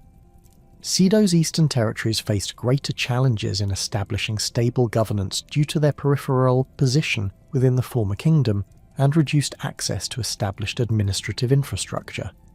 The region's population included substantial numbers of non-Marcomannic tribal groups who had maintained distinct cultural identities under royal rule, creating ethnic tensions that complicated political unification. Archaeological evidence from eastern sites shows more dramatic changes in material culture during this period, with traditional Marcomannic pottery styles being replaced by diverse regional variants that reflected the area's cultural fragmentation. The Eastern Kingdom's economic base relied heavily on livestock production and mineral extraction, rather than the agricultural surplus that had supported Western territories. Iron ore deposits in the Carpathian foothills provided valuable resources for weapons production and trade, while extensive grazing lands supported cattle and horse breeding that supplied both local needs and export markets. However, the loss of centralized trade networks that had operated under royal administration reduced economic efficiency and limited access to distant markets that had previously generated substantial revenue. Military capabilities in the Eastern Kingdom reflected these economic constraints, with Sido commanding approximately 8,000 warriors equipped with locally produced weapons that maintained traditional Germanic design characteristics, rather than the standardized patterns developed under Maroboduus. The force structure emphasized cavalry units that exploited the region's horse breeding capabilities, providing tactical advantages in the open terrain that characterized much of the Eastern territories. Infantry formations retained Germanic fighting traditions while incorporating selected Roman tactical innovations that enhanced battlefield effectiveness without requiring extensive retraining. The partition's immediate consequences included renewed tribal movements, as various groups attempted to exploit the changed political landscape for territorial advantage. The Hermunduri, occupying territories along the Upper Elbe, expanded westward into former Marcomannic areas that had been depopulated during the Civil War. Archaeological evidence from sites in eastern Bohemia shows sudden appearance of Hermunduri material culture around 25 AD, indicating organised settlement rather than gradual cultural diffusion. These movements created border tensions with Vangio's kingdom that required Roman diplomatic intervention to prevent armed conflict. Similar territorial adjustments occurred throughout the region as the collapse of centralized authority eliminated the military deterrent that had previously maintained stable boundaries. The Lugi Confederation, based in territories between the Oder and Vistula rivers, expanded southward into former Marcomannic territories in Moravia, establishing settlements that controlled strategic river crossings and trade routes. The expansion brought Lugi forces into direct contact with Sido's kingdom, creating potential for conflict that threatened regional stability and Roman frontier security. Roman response to these territorial changes involved careful diplomatic management, designed to prevent major conflicts while ensuring that emerging power arrangements served imperial strategic interests. Provincial commanders along the Danube maintained regular communication with tribal leaders throughout the region, providing selective support to groups whose territorial claims aligned with Roman security requirements, while discouraging expansion that might threaten frontier stability. This diplomatic activity required sophisticated understanding of tribal relationships and territorial disputes that challenged Roman administrative capabilities. The gradual stabilization of territorial boundaries occurred through a series of localized agreements and military confrontations that established new equilibrium among competing tribal groups. The process extended over approximately 2 decades as various populations adjusted to changed political circumstances, while Roman diplomatic pressure encouraged peaceful resolution of disputes. Archaeological evidence suggests that most territorial changes were accomplished through negotiated settlement rather than large-scale warfare, indicating successful Roman intervention in preventing major conflicts. Economic disruption caused by political fragmentation had lasting consequences for trade networks and craft production throughout the region. The amber routes that had generated substantial revenue under centralized royal administration became fragmented among multiple competing authorities, reducing efficiency and increasing transportation costs. Roman merchants operating along these routes reported decreased security and higher expenses, leading to reduced trade volume and elimination of less profitable commercial activities. The disruption particularly affected luxury goods trade that had flourished under the kingdom's diplomatic arrangements with Rome. Craft production centres that had supplied standardised goods throughout the former kingdom faced severe challenges adapting to reduced market demand and fragmented distribution networks. Archaeological evidence from metalworking sites shows significant reduction in production volume during the decades following partition, with many workshops closing entirely while others shifted to local market production. The decline in specialised craft production reduced overall economic sophistication, while forcing communities to become more self-sufficient in basic manufactured goods. Agricultural production remained relatively stable despite political upheaval, as farming communities possessed sufficient local knowledge and resources to maintain food production without centralised coordination. However, the loss of royal administration eliminated systematic surplus collection and redistribution that had provided security during poor harvest years. Individual communities became more vulnerable to local crop failures while losing access to emergency food supplies that had previously been maintained through royal storage systems. The demographic recovery that began around 40 AD reflected gradual adaptation to new political realities as tribal populations established stable relationships with client rulers and neighbouring groups. Archaeological evidence shows renewed settlement activity in previously abandoned areas, with new communities often established at different locations from pre-Civil War sites. The settlement patterns reflected lessons learned during the period of instability, with greater emphasis on defensive positioning and diversified economic activities that reduced dependence on long-distance trade networks. Population movements during the recovery period included both returning refugees and new settlers attracted by available territories and economic opportunities. The mixing of different tribal groups created cultural synthesis that combined various Germanic traditions while adapting to local environmental conditions. Material culture from this period shows increasing regional variation as communities developed distinctive characteristics that reflected their particular demographic composition and economic specialization. The emergence of new leadership structures throughout the region represented significant departure from both traditional tribal organization and the centralized system that had existed under Maroboduus. Local chieftains gained authority through successful management of community resources and effective negotiation with external powers, rather than hereditary claims or royal appointment. This leadership evolution created more flexible political arrangements that could adapt to changing circumstances while maintaining sufficient stability for economic development. Roman frontier policy during this period evolved to accommodate the new political landscape while maintaining strategic objectives along the Danube boundary. The client-state arrangements with Vangio and Sido provided models for managing Germanic territories without direct military occupation, demonstrating that cooperative tribal leadership could serve Roman interests more effectively than hostile populations requiring constant military supervision. The success of these arrangements influenced subsequent Roman approaches to frontier management throughout the imperial period.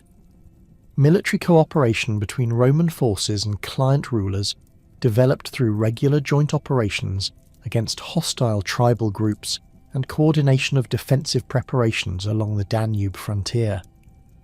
These activities provided Roman commanders with valuable intelligence about tribal movements and political developments, while giving client rulers access to Roman military expertise and logistical support. The cooperation created mutual dependencies that strengthened the client-state relationships while serving both parties' security interests. The gradual consolidation of political authority under client rulers created conditions for renewed economic development and territorial expansion during the mid-1st century AD. Both Vangio and Sido successfully established stable succession arrangements that provided continuity beyond their individual reigns. creating institutional foundations for long-term political stability. Archaeological evidence from the 50s and 60s AD shows increasing settlement density and improved material culture that reflected growing prosperity and security throughout the client territories. However, this apparent stability masked underlying tensions that would eventually contribute to renewed conflict with Rome. The client rulers' success in consolidating authority and rebuilding economic capabilities created growing confidence in their ability to pursue independent policies that might conflict with Roman strategic interests.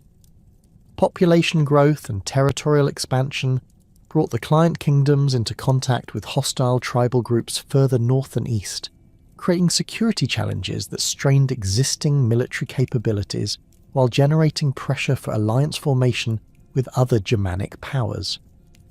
The demographic pressures that would eventually trigger renewed conflict began building during the 80s and 90s AD, as population recovery reached levels that strained available agricultural resources within established territorial boundaries.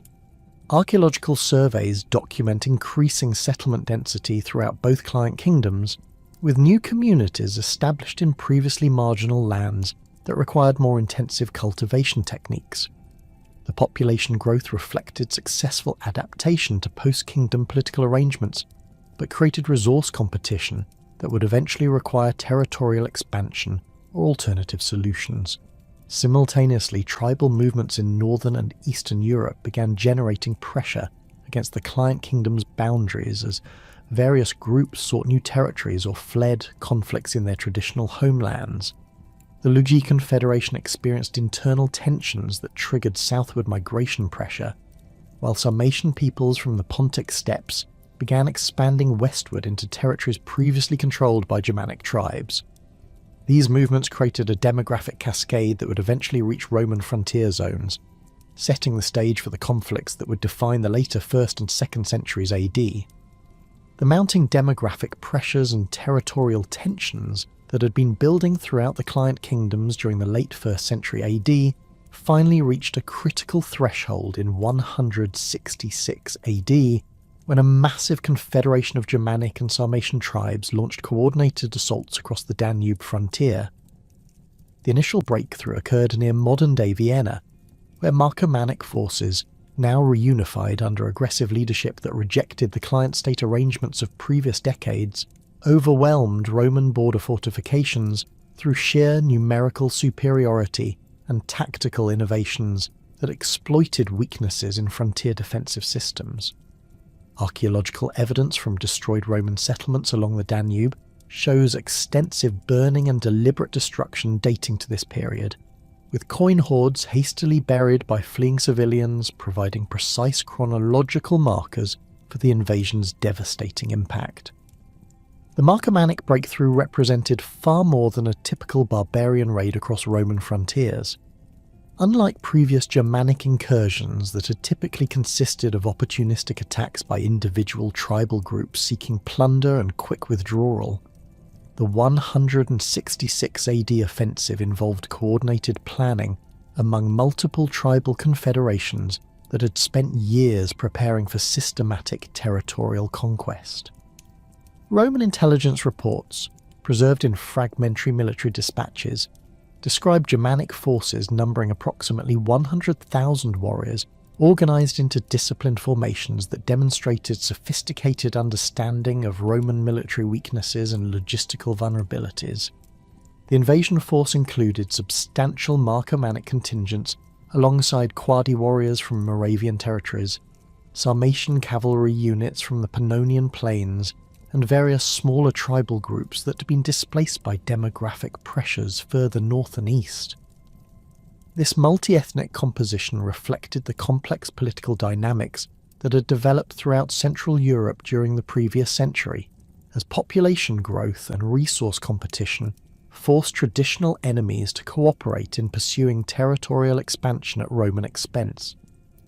The Confederation's leadership structure combined Germanic war councils with Sarmatian military hierarchies, creating hybrid command systems that coordinated diverse tactical traditions while maintaining sufficient unity for sustained military operations. Roman frontier defences along the Middle Danube had been designed primarily to monitor tribal movements and prevent small-scale raiding rather than repel major invasions by organised confederations. The fortification system relied on a series of watchtowers and small garrison posts that could provide early warning of hostile activity, while channeling tribal movements toward larger fortress complexes capable of sustained defence. However, the sheer scale of the Germanic offensive overwhelmed these defensive arrangements, as simultaneous attacks at multiple crossing points prevented effective coordination among isolated garrison units. The breakthrough at Carnuntum, the primary Roman fortress controlling the Danube crossing near modern Vienna, occurred through coordinated assault that combined direct frontal attacks with flanking movements that exploited weaknesses in the fortress's defensive perimeter. Germanic forces had conducted detailed reconnaissance of Roman defensive positions during previous months, identifying vulnerable points in the fortification system while gathering intelligence about garrison strength and supply arrangements. The assault began with diversionary attacks that drew Roman defenders toward prepared positions, followed by concentrated assaults on weakened sections of the defensive perimeter.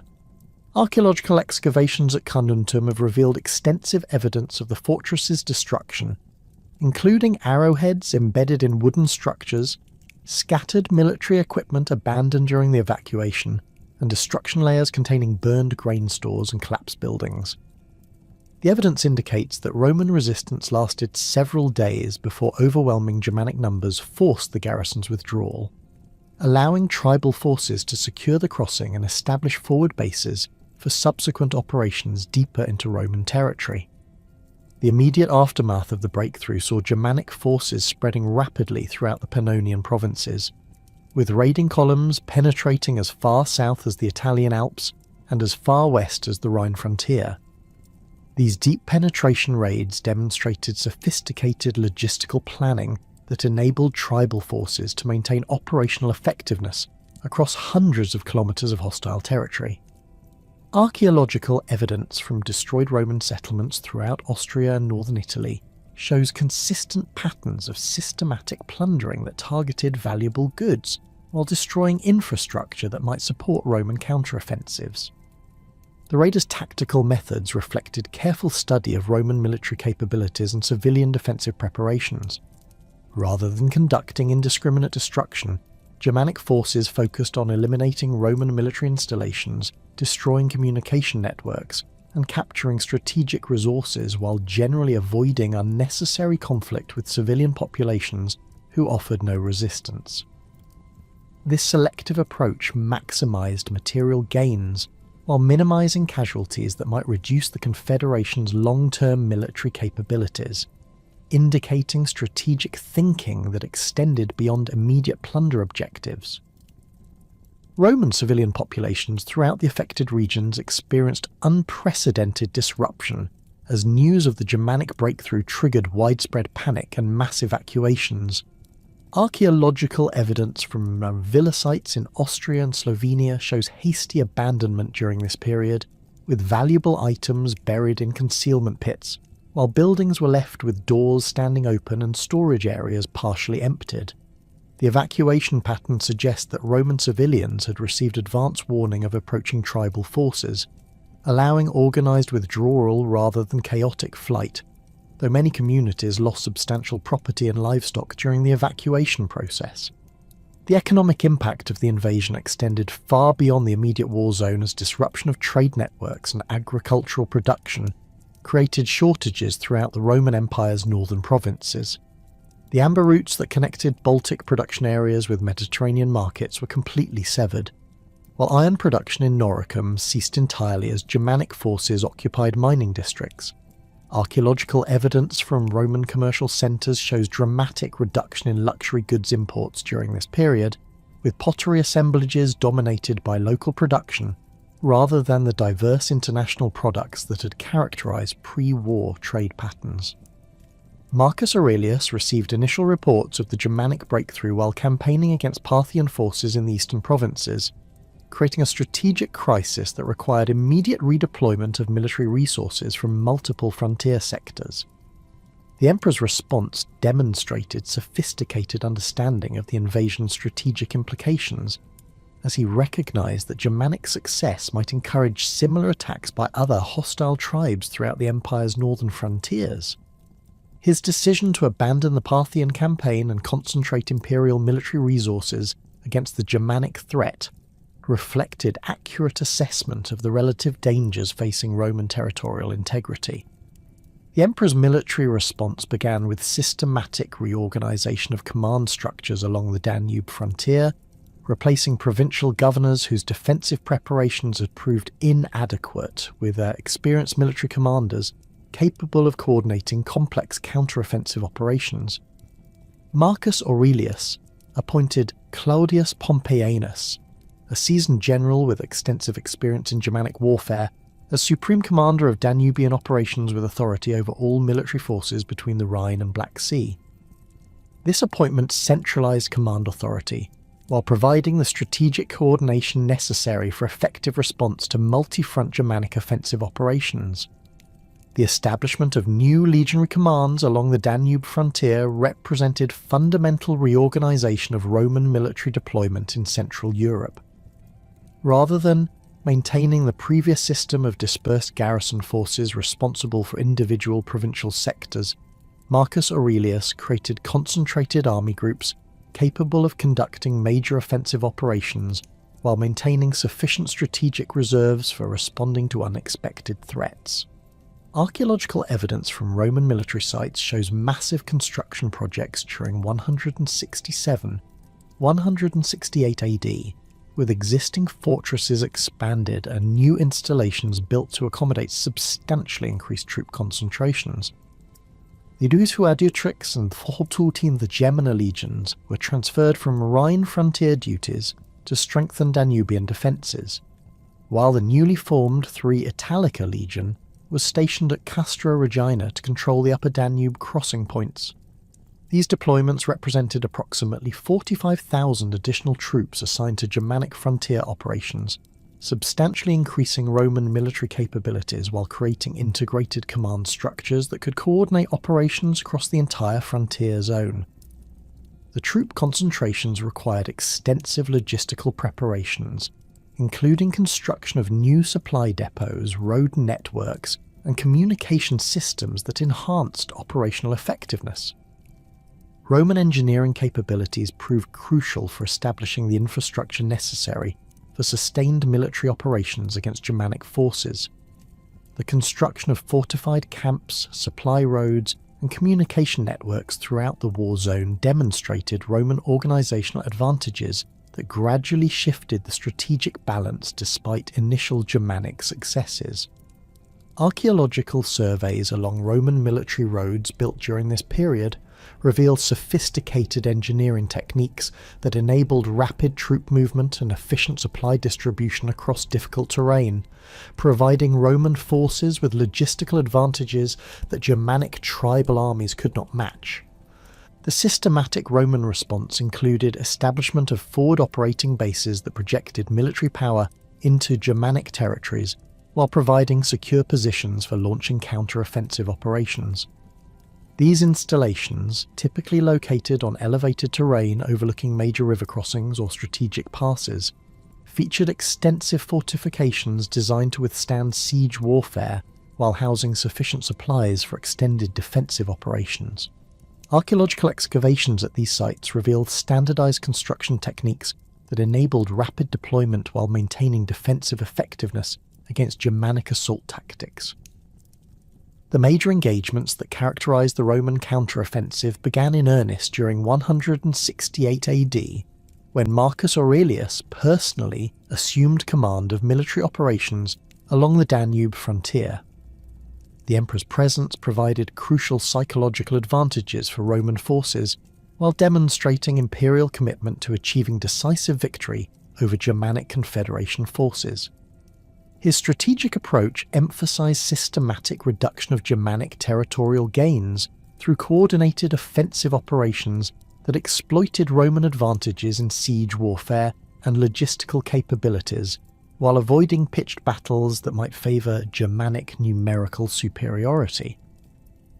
The Battle of Carnuntum in early 169 AD marked the first major Roman victory in the systematic campaign to restore frontier security. Roman forces, numbering approximately 35,000 legionaries and auxiliary troops, engaged a Germanic army of similar size that had established defensive positions around the captured fortress. The engagement demonstrated Roman tactical superiority in coordinated infantry operations, as disciplined legionary formations systematically dismantled Germanic defensive lines through coordinated assaults supported by artillery bombardment and cavalry flanking movements. Archaeological evidence from the Carnuntum battlefield reveals the extensive scale of the engagement and confirms Roman tactical advantages in equipment and organisation. Weapons deposits recovered from the site include large quantities of Roman pylon points and Germanic spearheads, indicating sustained close combat fighting that favoured Roman training and equipment standardisation. The distribution patterns of artefacts across the battlefield suggest that Germanic forces maintained organised resistance for several hours before their defensive positions collapsed under sustained Roman pressure. The victory at Carnuntum enabled Roman forces to re-establish control over the primary Danube crossing while severing Germanic supply lines that had supported deep penetration raids into Roman territory. The fortress's recapture required extensive reconstruction efforts that demonstrated Roman engineering capabilities and logistical organisation. Archaeological excavations reveal systematic rebuilding during 170 AD, with improved defensive features that incorporated lessons learned during the Germanic siege, while maintaining the strategic advantages that made Carnuntum crucial for frontier control. Subsequent Roman operations focused on systematic elimination of Germanic strongholds throughout the occupied territories, with each campaign designed to reduce Confederation military capabilities while restoring Roman territorial control. The Siege of Laugerizio in 170 AD demonstrated Roman advantages in sustained siege warfare, as legionary engineers constructed elaborate circumvallation works that prevented Germanic relief efforts while maintaining Roman supply lines. The siege lasted approximately 4 months before Germanic defenders agreed to surrender terms that required evacuation of Roman territories and provision of hostages to ensure compliance with peace agreements. During the siege operations of 172 AD, Roman forces experienced severe supply difficulties due to extended drought conditions that reduced water availability throughout the campaign zone. The crisis reached critical proportions when Germanic forces attempted to exploit Roman logistical vulnerabilities by attacking supply convoys and destroying water sources behind Roman lines. Archaeological evidence from Roman camps during this period shows emergency water storage facilities and evidence of rationing systems that maintained minimal supply levels while Roman engineers searched for reliable water sources. The famous rain miracle occurred during Marcus Aurelius's campaign against the Quadi, when sudden thunderstorms provided crucial water supplies to Roman forces facing severe dehydration in the Moravian plains. Contemporary accounts describe the dramatic psychological impact of the unexpected rainfall, which Roman soldiers interpreted as divine intervention supporting their military efforts. The event's significance extended beyond immediate tactical advantages, as news of the miracle spread throughout Roman territories and provided powerful propaganda that enhanced imperial prestige while demonstrating divine approval for the Germanic campaigns. Germanic morale suffered correspondingly as reports of Roman divine favour circulated among tribal populations already experiencing military defeats and territorial losses. The Confederation's religious leaders struggled to provide alternative explanations for the apparent divine support enjoyed by Roman forces, creating internal tensions that weakened tribal unity and reduced military effectiveness. Archaeological evidence from Germanic religious sites shows increased ritual activity during this period, including weapon sacrifices and elaborate ceremonies designed to regain divine favour, but these efforts failed to restore confidence in ultimate victory against Roman forces. The psychological impact of the rain miracle extended throughout both Roman and Germanic societies, influencing military morale and civilian support for continued warfare. Roman forces interpreted the event as confirmation of their ultimate victory, encouraging aggressive tactical approaches and sustained offensive operations despite logistical challenges.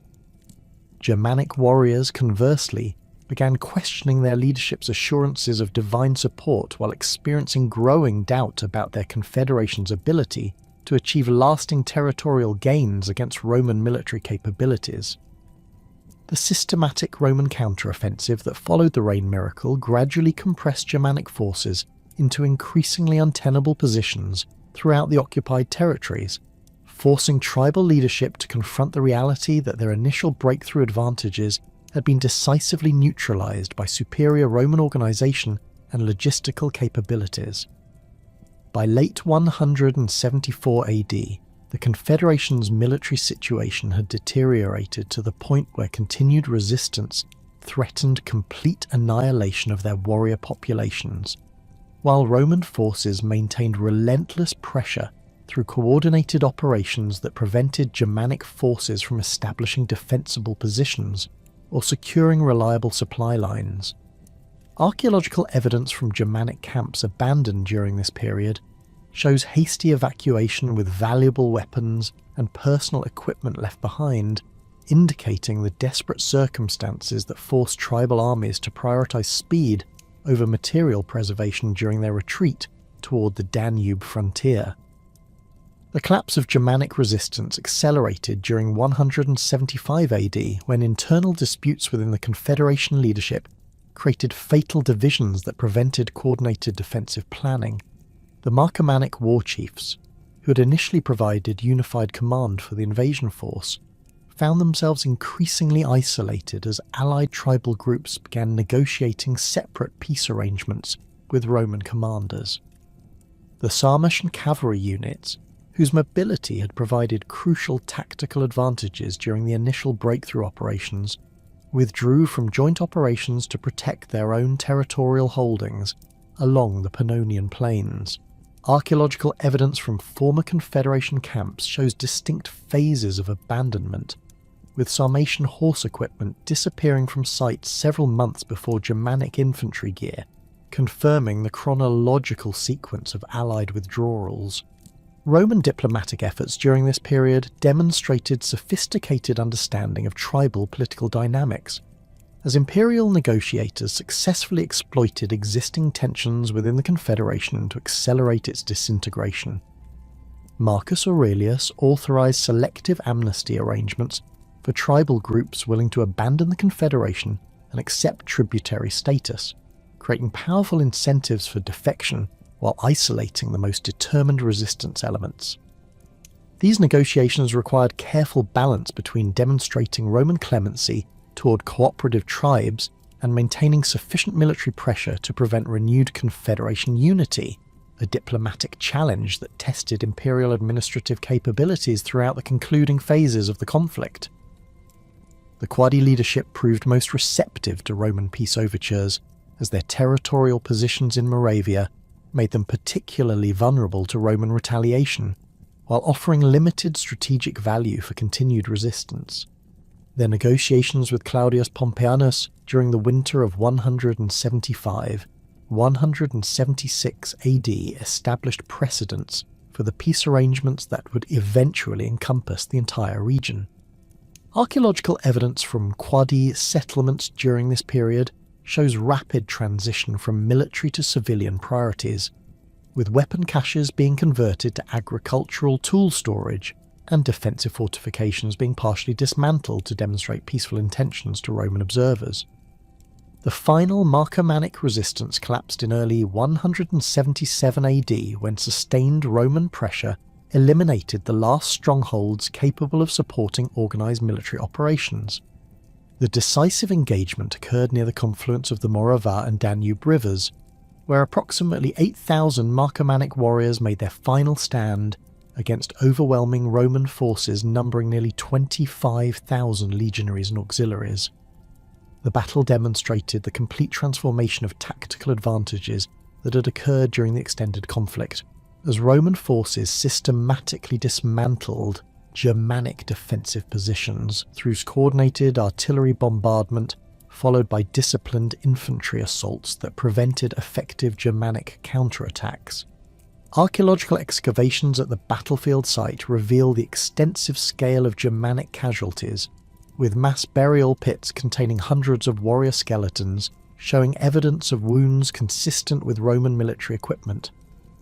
The skeletal remains display high frequencies of trauma from gladi thrusts and pilum impacts, indicating that Germanic forces maintained close combat resistance despite hopeless tactical circumstances. Personal ornaments and weapons recovered from the burials demonstrate that the final resistance included elite Marcomannic warriors who chose death over surrender, reflecting the cultural values that had sustained Germanic military traditions throughout the prolonged conflict. The death of Marcus Aurelius at Vindobona in March 180 AD occurred just as final peace negotiations were reaching conclusion, creating a critical transition moment that would determine the ultimate terms imposed upon defeated Germanic populations. The emperor's son, Commodus, who assumed imperial authority with limited military experience and different strategic priorities, proved more interested in concluding the Germanic campaigns quickly than in implementing the systematic territorial annexation that Marcus Aurelius had apparently been planning.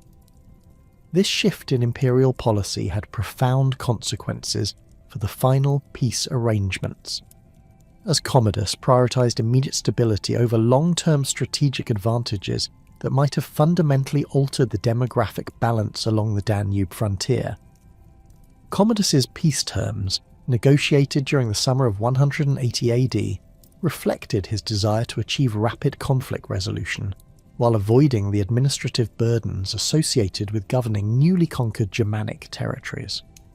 Rather than implementing direct Roman rule over defeated tribal lands, the emperor established tributary relationships that maintained nominal tribal autonomy while ensuring Roman strategic control through hostage arrangements and military service obligations.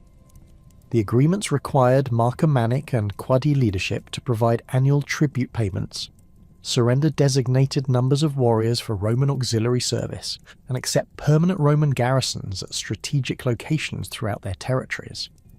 The tribute obligations imposed substantial economic burdens on defeated tribal populations, requiring annual payments that included livestock, agricultural products, manufactured goods, and precious metals totaling approximately 1/3 of estimated tribal production capacity. Archaeological evidence from Germanic settlements during the immediate post-war period shows significant changes in material culture that reflect these economic pressures, with luxury goods disappearing from household assemblages, while basic pottery and metalwork display reduced quality and standardization. The tribute system effectively extracted Germanic economic surplus for Roman benefit, while maintaining sufficient local resources to prevent complete economic collapse that might trigger renewed rebellion.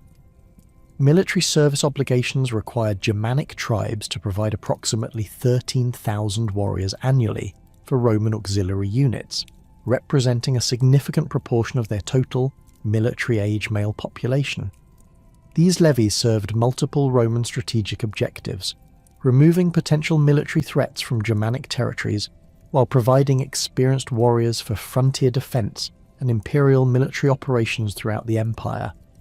The systematic recruitment created demographic pressures within Germanic communities as young men were removed from agricultural and craft production activities, forcing adaptation of traditional economic patterns to accommodate reduced male labour availability. The forced resettlement programs implemented as part of the peace arrangements represented the most dramatic demographic intervention in Germanic society during this period. Commodus authorised the relocation of approximately 40,000 Marcomannic and Quadi civilians to designated areas within Roman provinces, primarily along the Danube frontier, where they could provide agricultural labour while serving as human buffers against future tribal incursions. Archaeological evidence from these settlement areas shows the establishment of distinctive Germanic communities that maintained cultural traditions while adapting to Roman legal and administrative systems. The resettlement sites, located primarily in Pannonia and Noricum, featured planned village layouts that combined Roman urban planning principles with Germanic architectural traditions. Excavations at sites near modern Sombertheli and Klagenfurt reveal rectangular timber-framed houses arranged along straight streets, with central areas designated for community gatherings and craft production. The settlements included Roman-style public buildings such as bathhouses and administrative centres, indicating systematic efforts to integrate Germanic populations into provincial society while maintaining their distinct cultural identity. Germanic auxiliary units formed from resettled populations served throughout the Roman Empire during the late 2nd and early 3rd centuries, with archaeological evidence of their service appearing in Britain, North Africa, and eastern frontier provinces. Military equipment recovered from Germanic auxiliary camps displays hybrid characteristics that combine traditional Germanic weapon designs with Roman standardization requirements, reflecting the cultural adaptation process that occurred as tribal warriors integrated into imperial military structures. Inscriptions from auxiliary tombstones provide personal details about individual Germanic soldiers, revealing their origins, service records, and family relationships that demonstrate successful integration into Roman military society. The gradual adoption of Roman customs among Germanic communities occurred through multiple channels, including military service, economic interaction, and administrative integration that exposed tribal populations to Roman cultural practices and legal systems. Archaeological evidence from Germanic settlements within Roman provinces shows increasing adoption of Roman-style pottery, architectural techniques, and burial practices during the late 2nd and early 3rd centuries. The cultural transformation proceeded gradually, with traditional Germanic elements persisting alongside Roman innovations, rather than being completely replaced by imperial customs. Roman legal practices gradually penetrated Germanic communities through administrative necessity and economic advantage, as tribal populations discovered that Roman legal procedures provided more effective resolution of disputes and commercial transactions than traditional Germanic customs. Archaeological evidence from Germanic settlements includes Roman-style legal documents written on wooden tablets, indicating adoption of Roman administrative practices for recording property transfers, commercial agreements, and judicial decisions. The legal integration process created hybrid systems that combined Roman procedural efficiency with Germanic cultural values and social structures. The introduction of Christianity among Germanic populations began during the early 3rd century through contact with Roman military personnel and civilian administrators who brought Christian beliefs and practices into tribal communities. Archaeological evidence for early Christian influence appears in Germanic burial sites, where traditional grave goods are replaced by Christian symbols and burial orientations that reflect Christian theological beliefs about death and resurrection. The religious transformation proceeded slowly and incompletely, with many Germanic communities maintaining traditional religious practices alongside Christian observances for several generations.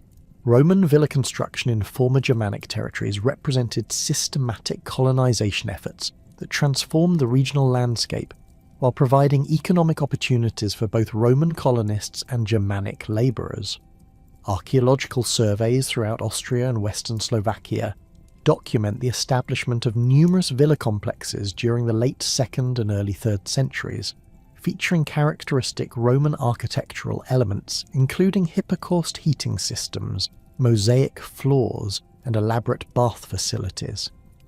The villas served as administrative centres for agricultural estates that employed Germanic labour while introducing Roman farming techniques and crop varieties to the region. The villa complexes typically encompass several hundred hectares of agricultural land organised according to Roman estate management principles, with specialised areas for grain production, livestock breeding, and craft manufacturing that supplied both local needs and distant markets.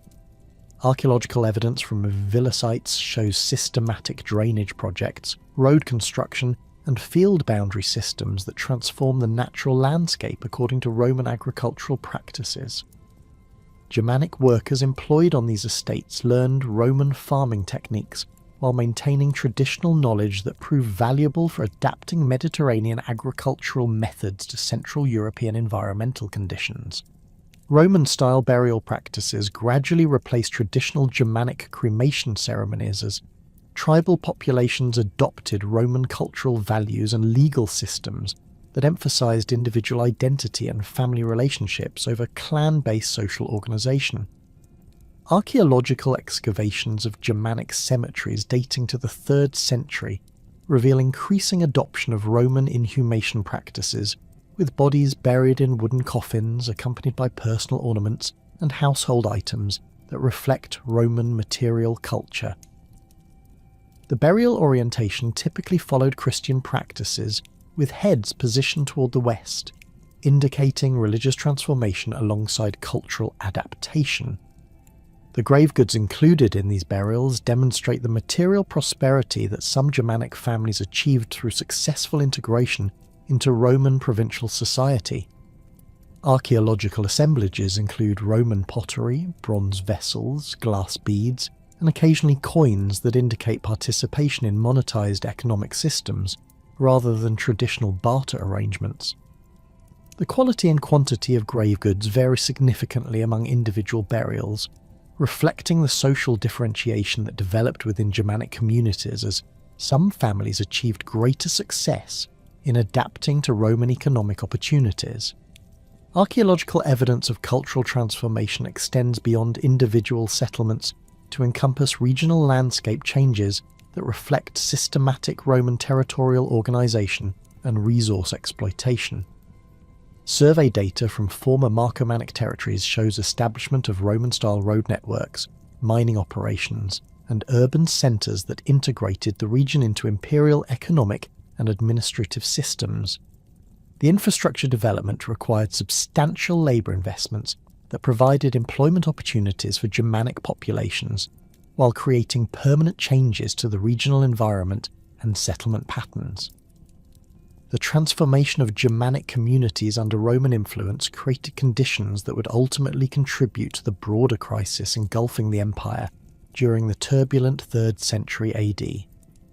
As traditional tribal structures adapted to Roman administrative systems and economic pressures, the Marcomanni found themselves increasingly integrated into imperial military and political networks that drew them into conflicts extending far beyond their ancestral territories. The auxiliary units formed from Marcomannic warriors served in campaigns throughout the empire, from the Rhine frontier to the eastern provinces, gaining exposure to diverse military traditions and political developments that would profoundly influence their understanding of Roman power and its vulnerabilities. During the crisis of the 3rd century, which began in earnest around 235 AD with the assassination of Emperor Severus Alexander, the Roman Empire experienced unprecedented political instability that created opportunities for Germanic intervention in imperial affairs.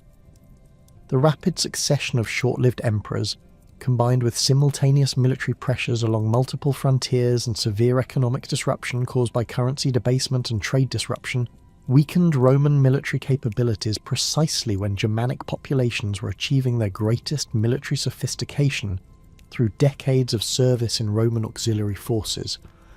Archaeological evidence from Germanic settlements during this period shows increased weapons production and the appearance of Roman military equipment in civilian contexts, suggesting systematic preparation for renewed military activities. The Marcomanni's participation in anti-Roman coalitions during this period reflected their strategic calculation that imperial weakness provided unprecedented opportunities for territorial expansion and political independence. Unlike their ancestors' desperate resistance during the Marcomannic Wars, the 3rd century Germanic leadership possessed detailed knowledge of Roman military organisation, logistical systems, and political vulnerabilities gained through extensive service in imperial armies. Former auxiliary officers who had returned to tribal territories brought sophisticated, understanding of Roman strategic planning, siege warfare techniques, and the coordination required for large-scale military operations against fortified positions. The coalition that emerged during the 240 SAD included not only traditional Germanic tribal groups, but also incorporated Sarmatian cavalry units, Gothic infantry formations, and various smaller tribal contingents that had been displaced by demographic pressures from the east. This multi-ethnic military alliance demonstrated organisational sophistication that exceeded previous Germanic confederations, with coordinated command structures that allocated specific tactical roles to different tribal groups based on their particular military specialisations. Archaeological evidence from coalition camps along the Danube frontier reveals standardised fortification techniques and supply distribution systems that indicate centralized planning and resource coordination across diverse tribal populations. The initial breakthrough operations conducted by this coalition in 248 AD overwhelmed Roman frontier defences through simultaneous attacks at multiple crossing points along the Danube, preventing effective Roman response coordination while creating multiple penetration routes into imperial territory. The attacks demonstrated tactical innovations that exploited weaknesses in Roman defensive arrangements, particularly the coalition's use of diversionary assaults that drew Roman reserves away from primary attack zones, while main assault forces concentrated overwhelming numerical superiority against weakened defensive positions. Archaeological excavations at destroyed Roman frontier posts show evidence of coordinated assault techniques that combine direct frontal attacks with flanking movements designed to collapse defensive perimeters through multiple simultaneous pressures. Roman military responses during this period were severely hampered by the political chaos that prevented effective strategic coordination between provincial commanders and imperial authorities. The competing claims of rival emperors created divided loyalties among frontier armies, while economic crisis reduced the resources available for maintaining adequate garrison strength along threatened frontiers. Archaeological evidence from Roman military installations shows reduced maintenance activities and incomplete construction projects during the 250 SAD, indicating the resource constraints that weakened Roman defensive capabilities precisely when Germanic military pressure reached unprecedented levels. The penetration raids conducted by Germanic coalitions during this period extended deep into Roman provincial territories, with archaeological evidence of destruction appearing at sites hundreds of kilometres from the Danube frontier. Unlike earlier Germanic incursions that had focused primarily on portable wealth and rapid withdrawal, these campaigns demonstrated systematic territorial objectives that included the establishment of permanent bases within Roman provinces. Excavations at sites in modern Austria and northern Italy reveal Germanic fortifications built using Roman engineering techniques, indicating plans for sustained occupation rather than temporary raiding activities. The demographic pressures that drove Germanic expansion during this period originated from massive population movements occurring throughout northern and eastern Europe, as Gothic tribes migrating westward from their traditional territories along the Black Sea coast displaced established Germanic populations throughout the region. Archaeological evidence from sites in modern Poland and eastern Germany shows widespread settlement abandonment during the mid-3rd century, with distinctive material culture assemblages indicating the westward movement of substantial population groups seeking new territories. These migrations created a demographic cascade that eventually reached the Roman frontier, where displaced populations sought either new settlement areas or opportunities for military service that could provide economic security. The Gothic expansion represented a fundamental transformation of the demographic and political landscape throughout Central and Eastern Europe, as these highly organised tribal confederations possessed military capabilities that exceeded those of established Germanic groups while maintaining sufficient political cohesion to coordinate large-scale territorial conquests. Archaeological evidence from Gothic settlement sites shows sophisticated urban planning and craft production capabilities that indicate advanced social organisation. while their burial practices reveal military hierarchies and wealth accumulation that demonstrate successful territorial expansion and resource control. The Gothic military system combined traditional Germanic warrior culture with organisational innovations that enabled coordination of multiple tribal groups under centralised command structures. The pressure exerted by eastward-moving Gothic populations forced traditional Marcomannic communities to make difficult strategic choices regarding their territorial holdings and political alliances. Archaeological evidence from Bohemian sites during the mid-3rd century shows significant population movements as established communities abandoned ancestral territories rather than face incorporation into Gothic political systems or potential military conquest. The abandonment patterns suggest organised evacuation rather than chaotic flight, with valuable items carefully buried for potential future recovery, while community infrastructure was deliberately destroyed to prevent Gothic utilisation. Some Marcomannic groups chose integration with Gothic confederations, accepting subordinate status within larger political entities in exchange for protection and participation in successful military campaigns against Roman territories. Archaeological evidence for this integration appears in material culture assemblages that combine traditional Marcomannic pottery and metalwork styles with Gothic decorative elements and technological innovations. The cultural synthesis created hybrid traditions that maintained Germanic identity while adapting to new political and military circumstances that required cooperation with formerly hostile tribal groups. Other Marcomannic populations pursued westward migration toward territories controlled by the Alemanni Confederation, which was simultaneously expanding its influence throughout the Upper Rhine region and southwestern Germany.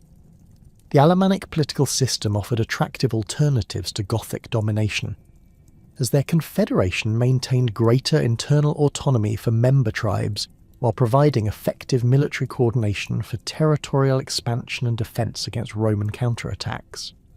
Archaeological evidence from Alemannic territories shows the appearance of distinctive Marcomannic material culture elements during the later 3rd century, indicating successful integration of refugee populations into existing tribal structures.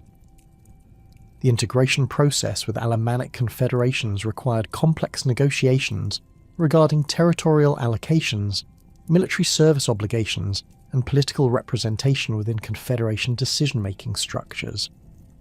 Archaeological evidence suggests that Marcomannic groups typically received designated settlement areas within existing Alemannic territories, rather than maintaining separate tribal territories, indicating their acceptance of subordinate status within the larger confederation. However, material culture evidence shows that Marcomannic communities maintained distinctive cultural practices and craft production traditions, suggesting successful negotiation of arrangements that preserved cultural identity while accepting political integration. The military contributions that Marcomannic warriors provided to Alemannic Confederation forces proved particularly valuable during the extensive campaigns conducted against Roman territories throughout Gaul and northern Italy during the 260s and 270s AD. Former Roman auxiliary officers among the Marcomannic refugees brought crucial knowledge of Roman military organisation and tactical methods that enhanced Alemannic military effectiveness against imperial forces. Archaeological evidence from Alemannic military camps shows the adoption of Roman-influenced fortification techniques and supply organisation methods that reflect this transferred military expertise. The broader Germanic migrations of the 4th century AD encompassed the Marcomannic populations within massive demographic movements that fundamentally transformed the ethnic and political landscape of Western Europe.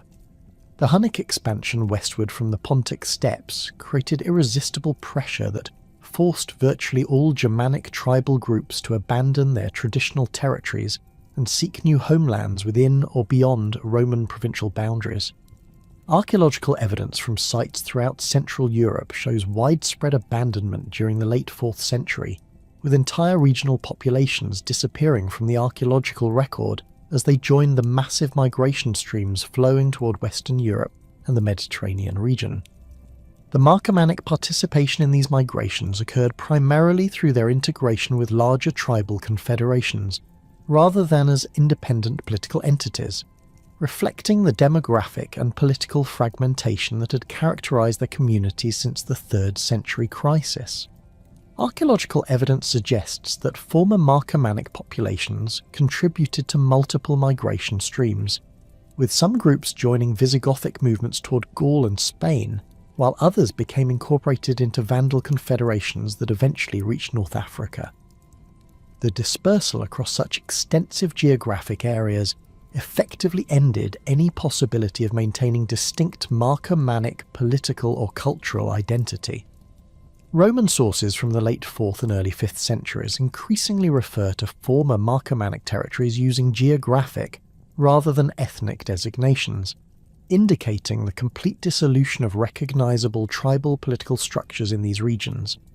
Administrative documents from this period describe the establishment of Roman defensive positions and settlement colonies in areas that had previously been identified with specific Germanic tribal groups, suggesting that demographic displacement had created territorial vacuums that Roman authorities attempted to fill through systematic colonisation efforts.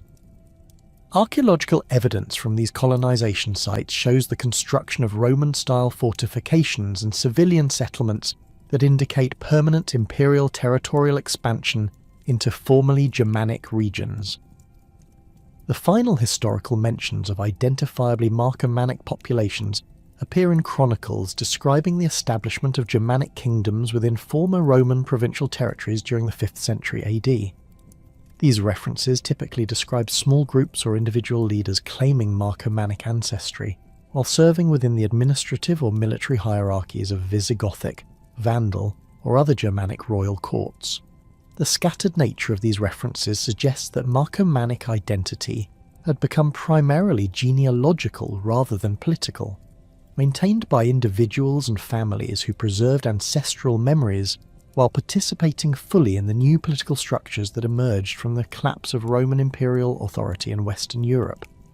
Archaeological evidence for the dissolution of distinct Marcomannic cultural identity appears in the material culture record through the gradual disappearance of characteristic pottery styles, metalwork techniques, and burial practices that had previously distinguished Marcomannic communities from neighbouring Germanic groups.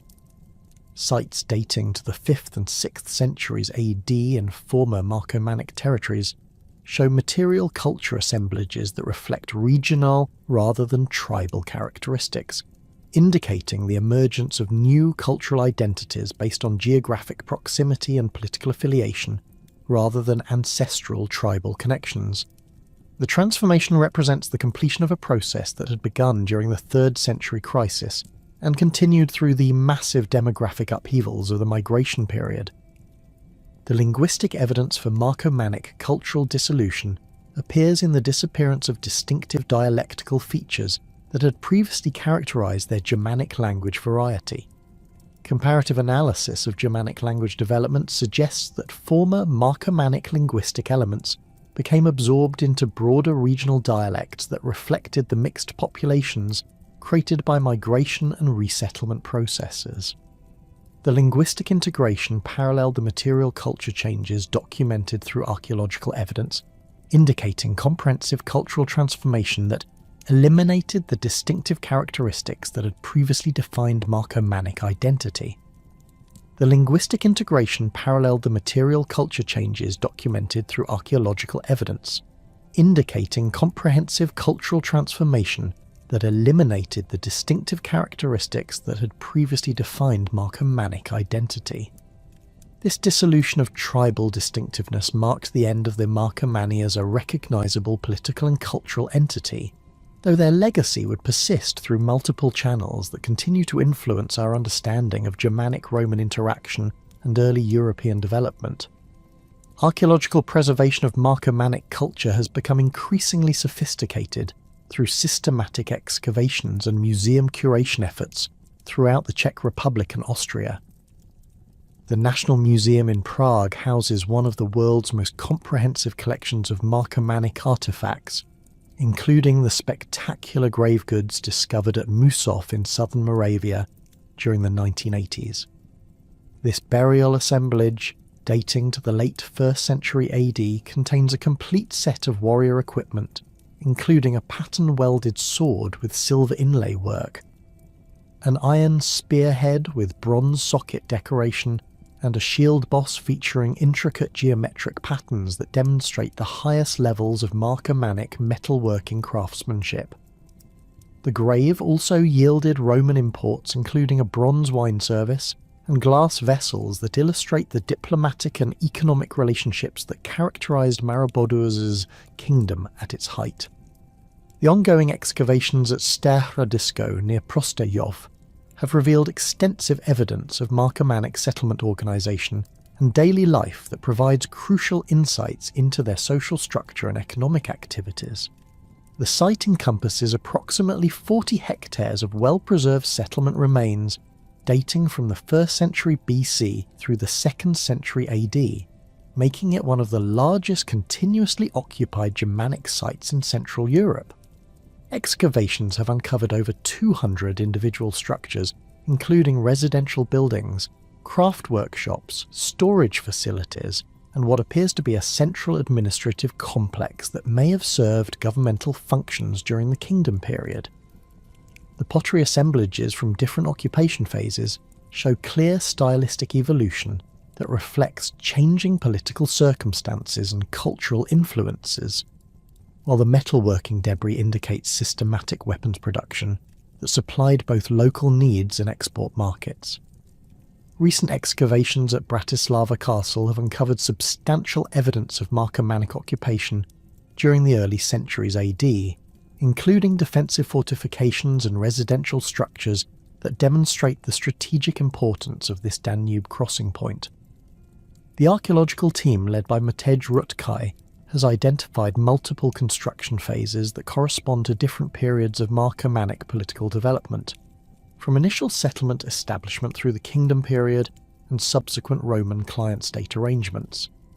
The site has yielded exceptional preservation of organic materials, including leather goods, wooden tools, and textile fragments that provide rare insights into daily life aspects typically lost from archaeological sites. Particularly significant are the wooden writing tablets discovered in waterlogged deposits, which preserve Germanic runic inscriptions that represent some of the earliest examples of indigenous literacy among Central European tribal populations. The Naturhistorisches Museum in Vienna maintains extensive collections of Marcomannic artifacts recovered from sites throughout Austria, with particular strength in military equipment and personal ornaments that illustrate the warrior culture that defined Marcomannic society.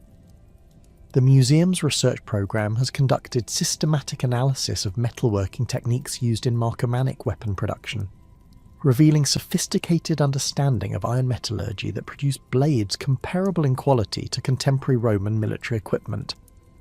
X-ray analysis of sword blades has revealed complex pattern welding techniques that combined different iron alloys to create weapons with hard cutting edges and flexible cores, demonstrating metallurgical knowledge that required generations of specialized training to perfect. The influence of Marcomannic military and political traditions on later Germanic tribal formations appears most clearly in the organizational structures adopted by the Alemannic Confederation during the 3rd and 4th centuries AD.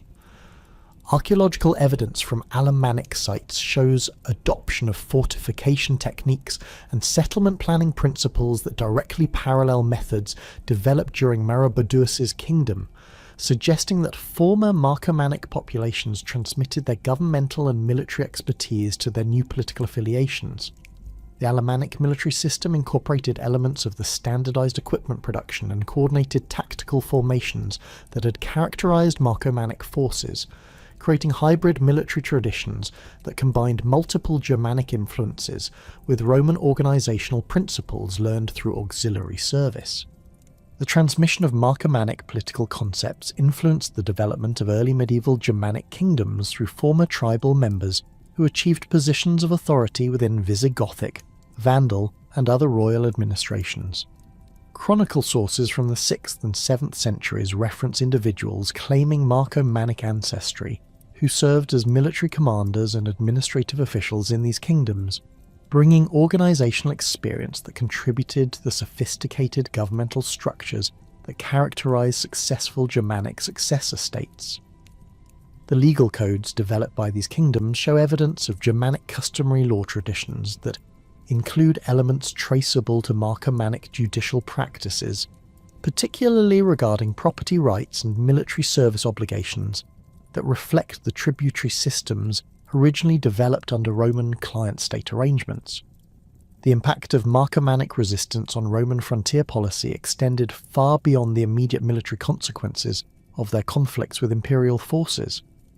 The Marcomannic Wars demonstrated that Germanic tribal confederations could pose existential threats to Roman territorial integrity when they achieved sufficient political unity and military organisation, forcing fundamental reassessment of frontier defensive strategies throughout the imperial period.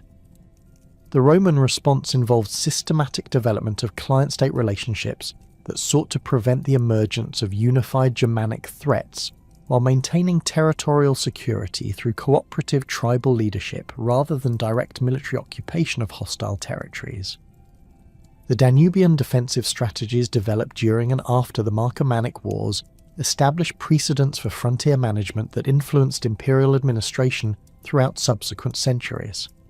The integration of Germanic auxiliary forces into Roman military structures reflected lessons learned about the effectiveness of tribal military traditions when properly coordinated with Roman tactical discipline and logistical capabilities. Archaeological evidence from Roman frontier installations shows systematic adaptation of defensive architecture to accommodate the specific tactical methods employed by Germanic Confederation forces, including modifications to gate systems and wall construction that reflected detailed understanding of Germanic siege warfare capabilities. The diplomatic protocols established through Roman negotiations with Maroboduus and subsequent Marcomannic leadership created institutional frameworks for managing relationships with powerful tribal entities that served as models for similar arrangements throughout the empire's northern frontiers. The tributary arrangements, hostage exchanges, and military cooperation agreements developed during these negotiations provided templates for frontier diplomacy that balance Roman strategic requirements with tribal political autonomy in ways that proved sustainable over extended periods. The success of these diplomatic innovations influenced Roman policy toward other major tribal confederations, including the Alemanni along the Rhine and various Gothic groups along the lower Danube. Modern historical interpretation of the Marcomanni has evolved significantly as archaeological evidence has provided more nuanced understanding of their political sophistication and cultural achievements. Earlier historical narratives that portrayed them primarily as barbarian raiders threatening Roman civilization have been replaced by recognition of their role as political innovators who created some of the most advanced governmental institutions in pre-medieval Europe. Contemporary scholarship emphasises their contributions to the development of Germanic political organisation and their influence on the evolution of Romano-Germanic diplomatic relationships that shaped the transition from classical antiquity to the early medieval period. The Marcomanni's place in the broader narrative of Germanic-Roman interaction illustrates the complex processes of cultural exchange and political adaptation that characterised frontier relationships throughout the imperial period. Rather than representing simple opposition between civilized Romans and barbarian Germans, their history demonstrates the sophisticated diplomatic and military interactions that created hybrid cultural forms combining elements from both traditions. Archaeological evidence shows that these cultural syntheses produced innovations in governmental organisation, military technology, and economic systems that influenced subsequent European development in ways that extended far beyond the immediate participants in these interactions. The ethnogenesis processes that characterized early European development appear clearly in Marcomannic history through their transformation from traditional tribal organization to centralized kingdom and subsequent integration into larger confederation structures. Their experience illustrates how demographic pressures, military conflicts, and political opportunities combine to create new forms of political identity that transcended traditional tribal boundaries, while maintaining cultural elements that provided continuity with ancestral traditions. The Marcomannic example demonstrates that ethnic identity in early Europe was fluid and adaptive rather than fixed, changing in response to political circumstances while preserving selected cultural elements that maintained group cohesion across generations. The archaeological record of Marcomannic culture provides crucial evidence for understanding the material conditions that supported political innovation and cultural development among Germanic populations during the Roman period. Their settlements show evidence of economic specialization, craft production standardization, and trade network participation that created the material foundations necessary for supporting centralized political institutions and professional military forces. The quality and sophistication of their material culture demonstrates that Germanic societies possessed the technological capabilities and organizational skills necessary for creating complex political entities that could compete effectively with Roman imperial power when circumstances permitted unified action. The Marcomanni ultimately represent one of the most significant examples of Germanic political development during the Roman period, demonstrating both the potential for tribal societies to create sophisticated governmental institutions and the challenges they faced in maintaining political unity against external pressures and internal divisions. Their history provides essential insights into the processes of cultural change and political adaptation that characterize the transition from classical antiquity to medieval Europe. While their archaeological remains continue to yield new information about daily life, technological capabilities, and cultural values in pre-medieval Germanic society.